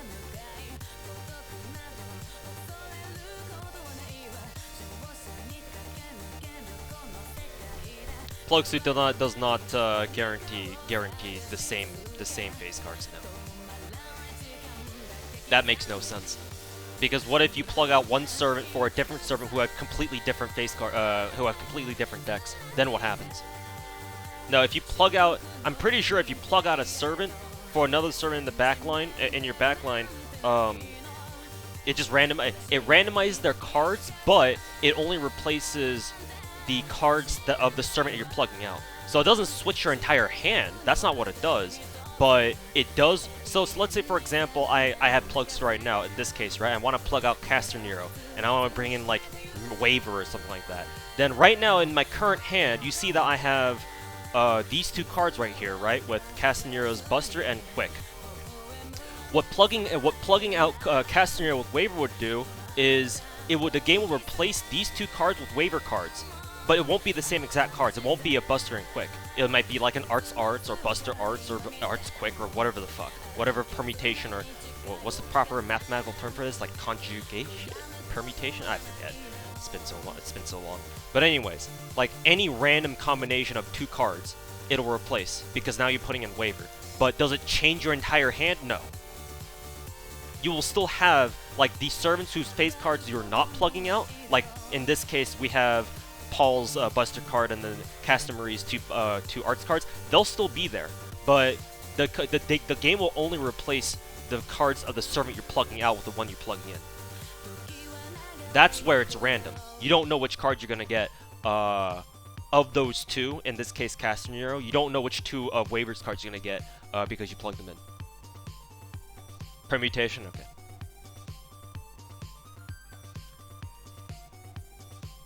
Sorry. I remember learning about permutations and what's that other word that starts with a C? Permutations, and I don't think it's conjugation. That's a fucking grammar term. I learned that shit all the way back in middle school. Jesus. How long ago was that? Combinations, that's it. Why did I think it was such a complicated word?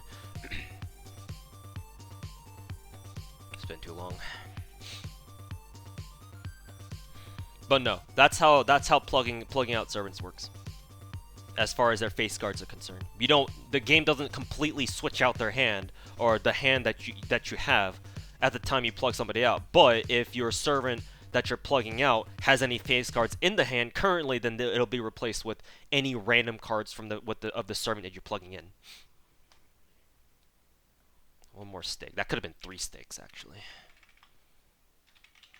You've got 3 stakes right there, would be done.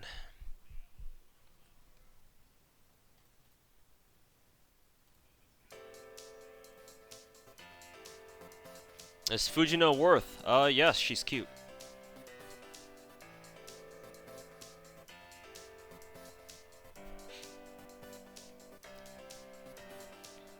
Big words hurt my peanut brain. Don't worry, I feel the exact same way.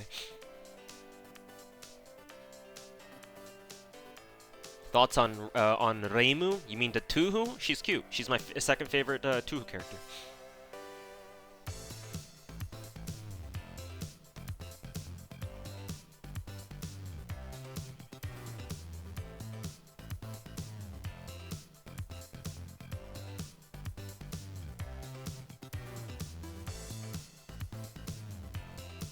Arash MP is a different type of plug suit. Technically, yes. Strictly speaking, Arash, Stella, and what is it? And plug suit swapping are not exactly the same thing, though they effectively do the same thing. Imagine if it did work like that, you could pass a Buster Braid Chain to someone who couldn't Buster Braid Chain. Yeah, that would fucking break the game. You kidding me?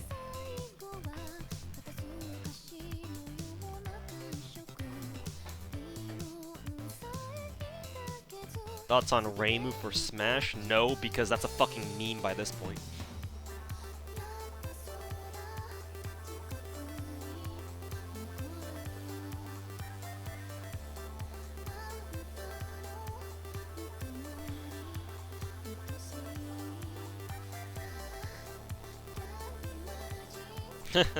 How does one switch hands? Surgically speaking, that's too complicated. Yeah, I wouldn't know why you would want to switch your hands like that in the first place. Though I'm sure if it were medically feasible, I'm sure some idiot would do it just for the memes. Because memes are a hell of a drug. So you're swapping in instead of Waver with Nero, you're swapping Waver with OG Saber. Would you get? Yeah, certain bastard. Even if they have the exact same deck, you're not guaranteed the same cards. It doesn't work like that. Because that wouldn't be fair to any other servants that you're trying to plug in who have different decks. So no, it's all random. You could, like, if you get good RNG, I guess, if you're looking for this, you could end up getting the exact same set of cards, sure. But is that gonna happen every time? No. Because that shit is random. You don't know.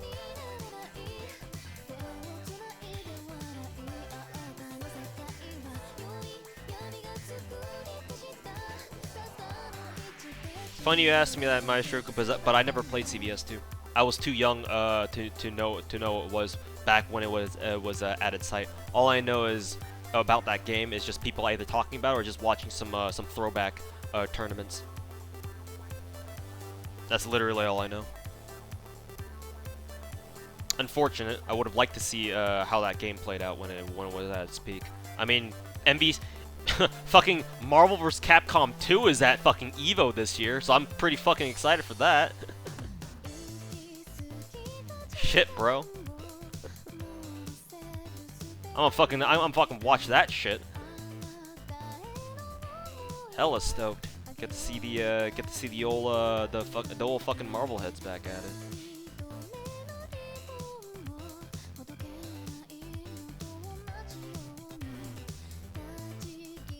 Using support Abby is fun. Yeah. Yeah. Abigail is a lot of fun to use. As bad as that sounds. But gameplay-wise, she's actually very fun to use.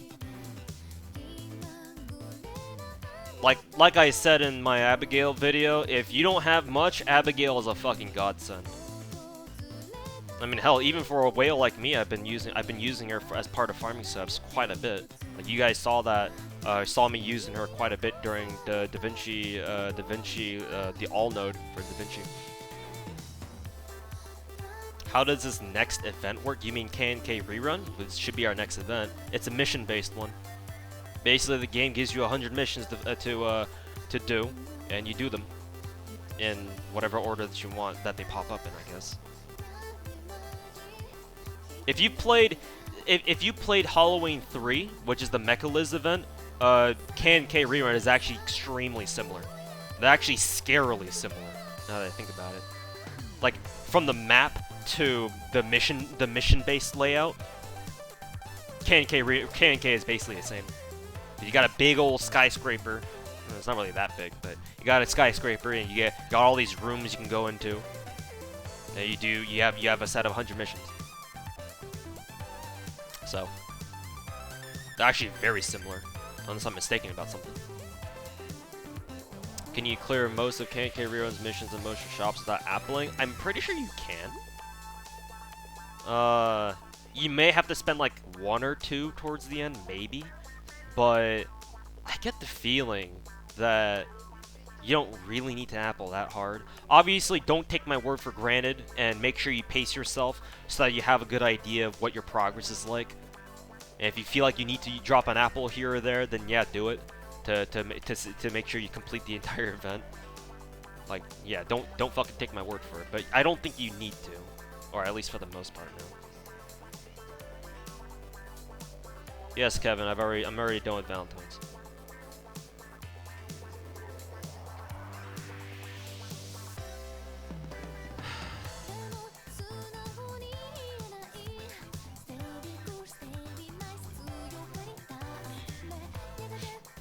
Valentine's done, yes.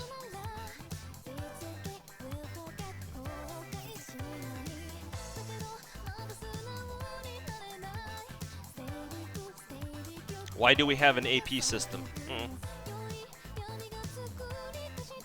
SDW.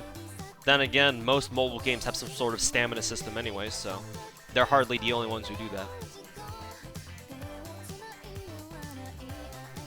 Can't wait to finally get Assassin Chica. Yeah, she's coming back, man. She's coming back very, very soon. Very, very soon. Glad to know that you're ready, man.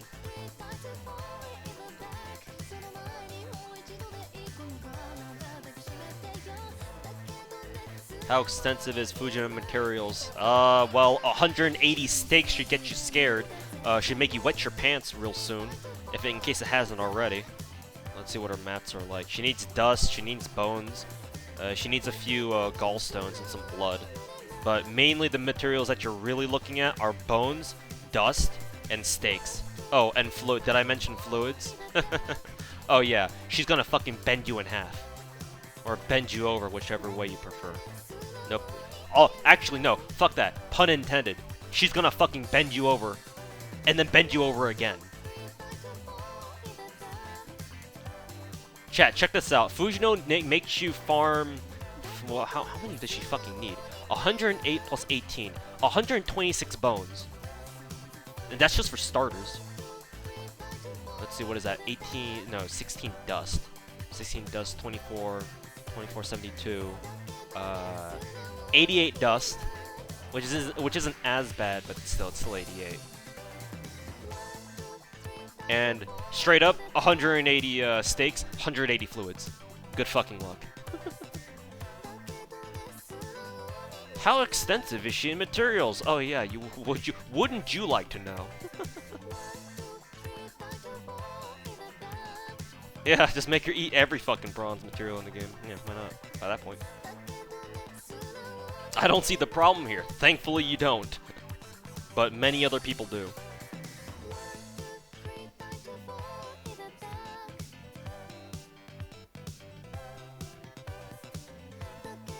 May not roll it for that reason. That's a bad way of thinking about it, dude. Like, maybe if she got, like, consistent rate-ups in the future, then yeah, it wouldn't be a big deal, but... the fact of the matter is that she doesn't have another rate-up after this, for the most part, I don't think. Because, hey, always think about it this way, in case you're scared to roll a servant just because you don't have the materials for them or anything, which is a really dumb mentality to begin with anyway, but always keep this in mind, right? Materials you can farm at any time. Servants, you can't.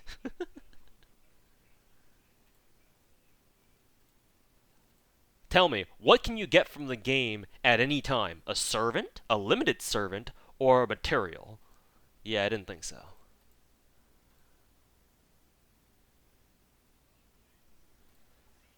Let's see.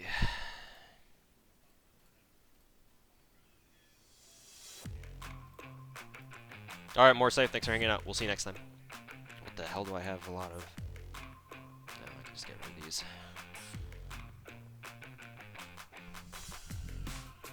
Nah, I didn't stream myself farming Valentine's, so you didn't really miss anything. I just farmed it all off stream. It went a lot faster than I thought it would. Hey, Ambition, welcome to FGO, man. Really cool seeing somebody who watched my commenters videos back in the day start playing FGO. Back together again, man.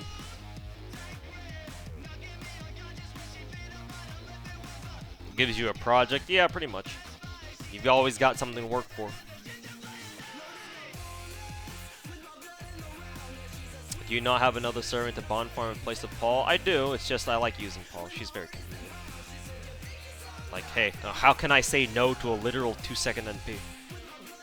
Plus, she's got a buster buff, too, for Castanero, which is great.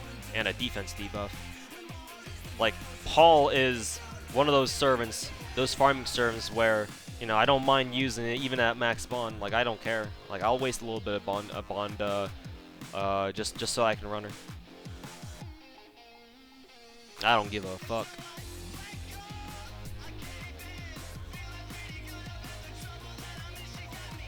Who's the worst 5-star you've ever farmed for?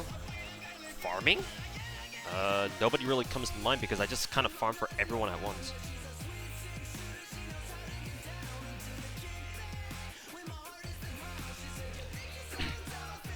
I mean, technically, I'd have to say Merlin, but only because I had to farm extra embers for him.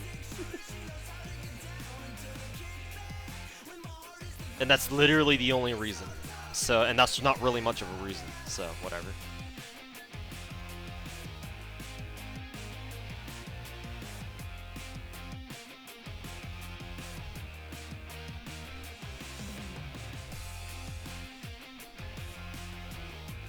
How did you get Paul?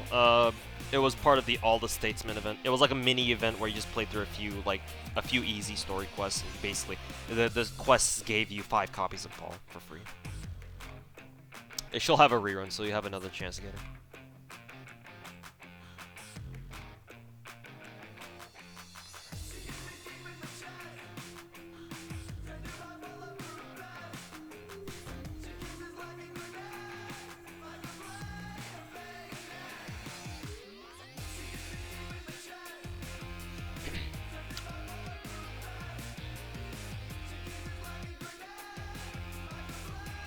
Yeah, same Ambition. That's the reason why I quit. That's one of the final nails in the coffin for me for Combat Arms.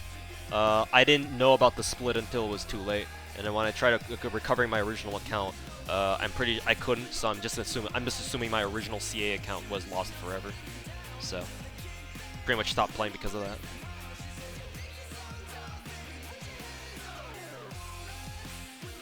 You started real recently, huh? Jeez. Yeah, you missed out on GSSR then.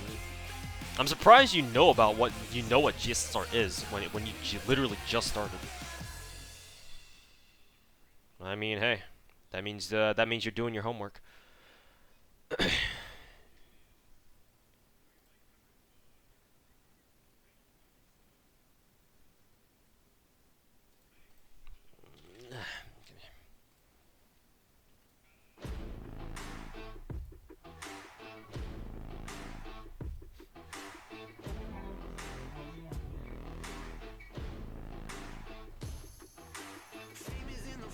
Also, ambition. You don't need to ping me literally every single time you want to talk to me. I see everybody's messages just fine.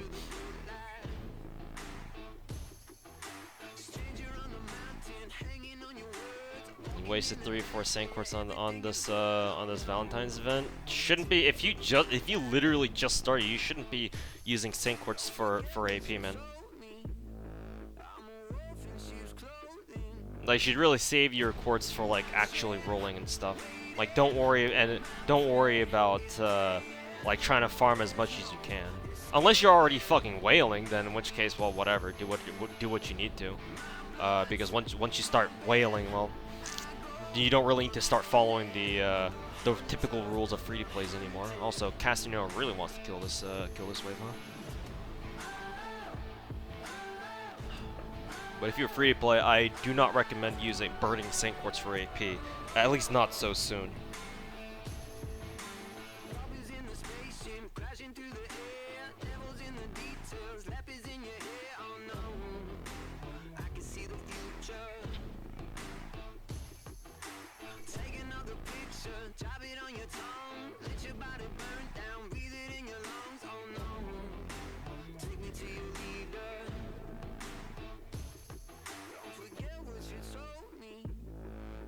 No, Sadell, I was a degenerate whale from the beginning. I told this story before, but the reason why I became a whale in the FGO, it wasn't to roll servants, it was just to play the game more. Because as soon as I didn't know what the AP system was until the game forced me to realize what it was. Because I think back then, when I first started out, my friend was like, "Oh, just try to." Actually, no, I don't think my friend told me that. I kind of figured this shit out on my own. Because I was like, I just kept doing 40 AP Ember dailies, and that game, when you just start out, if you keep doing 40 AP Ember dailies, it gives you so much master XP that you can write off the AP refreshes off that over and over and over and over, up until like a certain point, up until a certain level, and then you can't do that anymore. Because the amount of, obviously XP that you're getting isn't enough to keep sustaining that infinitely. So once I hit that point, I was like, shit, wait, why can't I play? And then I asked my friends, like, hey, dude, my game won't let me play anymore. He was like, yeah, well, you fucking idiot. He's got the AP system. I was like, wait, what the fuck's that? Oh, that's what it is. Oh, fuck that. That's bullshit. How do I get more AP then? Oh, I can use 1 Saint Quartz for AP. All right. Boop. How do I get more Saint Quartz? Oh shit.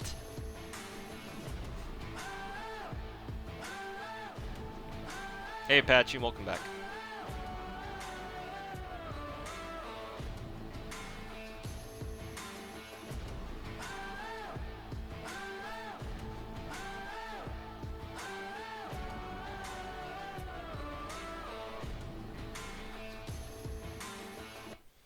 Is there any game that you haven't spent money on? No. All 3 mobile games that I play, I've spent varying amounts of money on.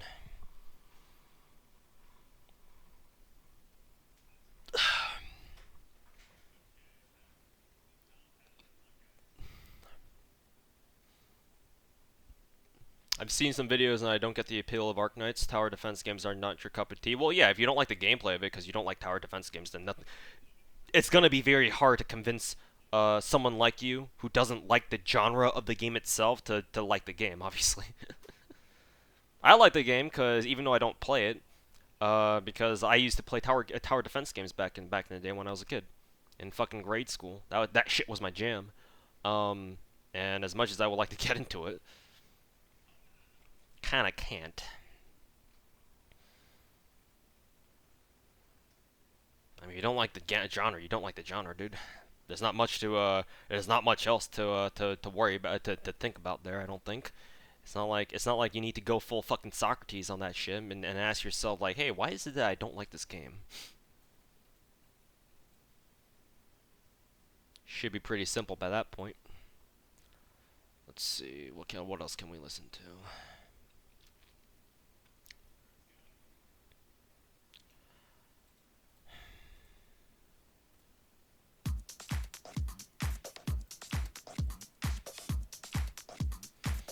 Steak, yes. I think we just need one more. Yeah. What Mystic Code am I using? It's called Anniversary Blonde.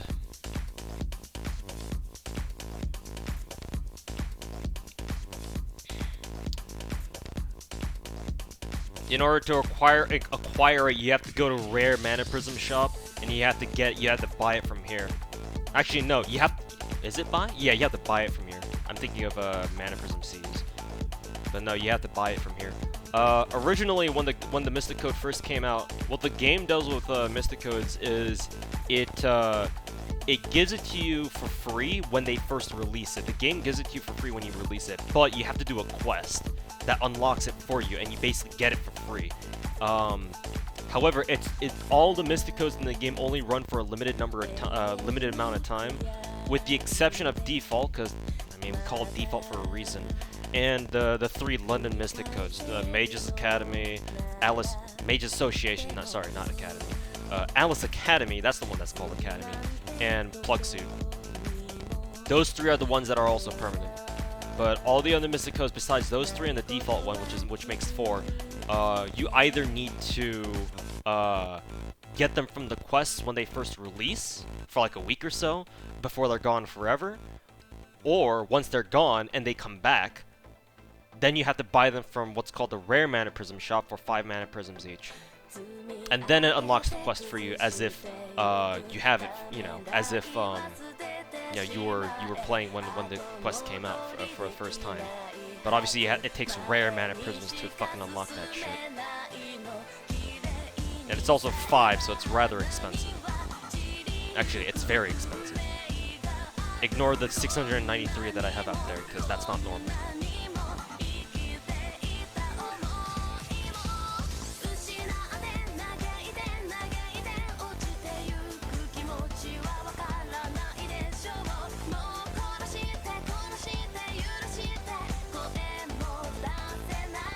What's with all this Uno craze? I don't fucking know.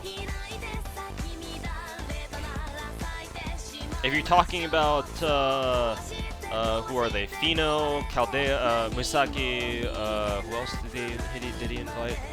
Soberoni, and I think one more person. Was it Project Xeon? Yeah, if you're talking about those 4 playing Uno right now, originally I was supposed to join them, but I actually had to decline mine, especially after I put out my Razor video, because I didn't want to bring any extra heat to them, because I put out my video basically soon after Musaki asked me to join them for Uno, and then I was like, ooh, maybe I shouldn't, bad kind of bad timing there. So yeah, looks like I dropped a couple frames. But yeah, I didn't want to,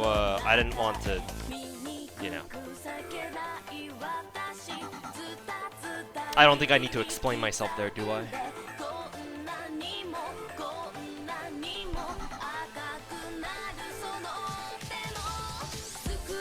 Like I've told Musaki to ask me again to join them for like a night of Uno or some point, like sometime later, once all that Razor shit dies down. But not right now, no, not right now. Jesus fuck.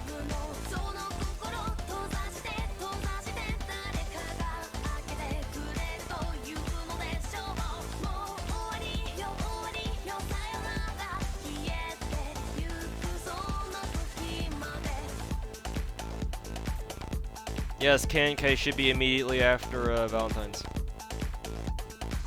Hopefully that's a stake.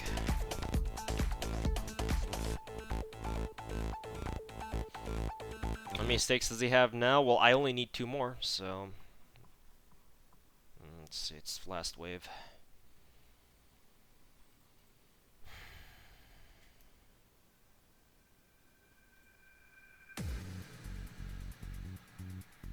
Tohorada.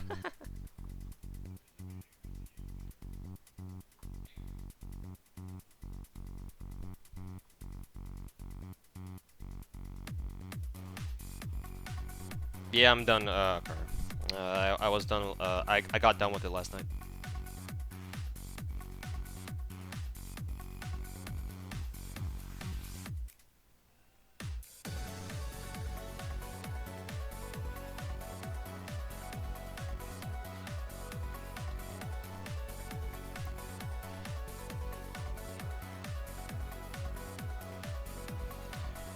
There's another steak. Oh, I think we're done. Yeah. Yeah, we're done. Let me check my steak count real quick, though. Let's see if it really is 180. Oh, it's 182. Where the hell did I get 2 extra? I guess I can just put those 2 extra towards something else, I guess.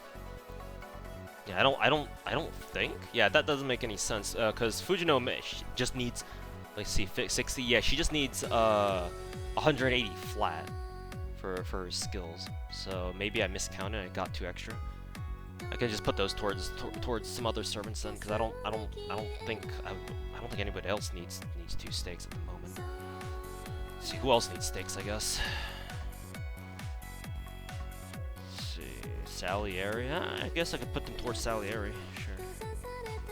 I'm gonna stop. I could probably switch over to farm some Magatamas actually, because I think I was in the middle of maybe farming Magatamas. Yeah.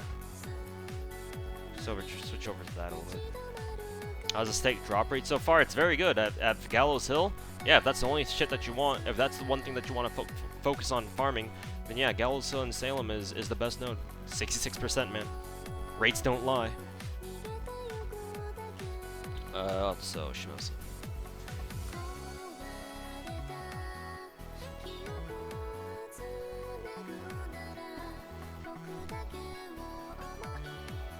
Would it be worth it to roll Izo during Gouda? Well, yes, because he's a fucking limited 3-star servant, which is dumb. So yeah, I mean, if you don't want to like roll like Assassin GSSR or some shit. So, give me 1 second, guys.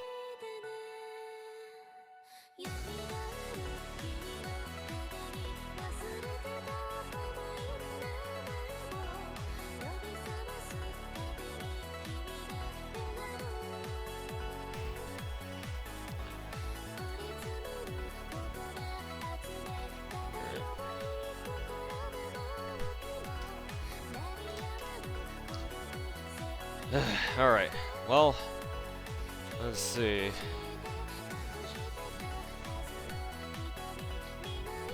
What time is it right now? 6:30. I'd like to farm more, but...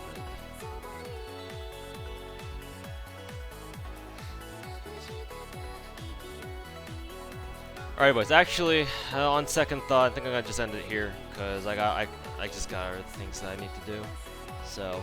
I said it was going to be a short stream, and I think just me farming the rest of the steaks for Fujino is a good place to stop, because otherwise I'm going to be here for another couple hours trying to farm like 20 more Magatamas for fucking Roma. I'll probably do that on my own time. So I'm gonna go raid K-Droth. And so yeah, let's see. I'll probably come back on Sunday. Yeah, Sunday night, because that'll be when Osaka Bihime has her raid up with who is it? With Semi, yeah. So I'll be rolling for that. So you guys can catch me then. Alright. Yeah, that'll do it for me, guys. Thanks for watching. And yeah, hope you guys enjoy the short stream. Real short. Nothing much else, just farming steaks. And yeah, enjoy the rest of your Valentine's events, and we'll see you guys back on Sunday. Yeah, Sunday night for some more rolls.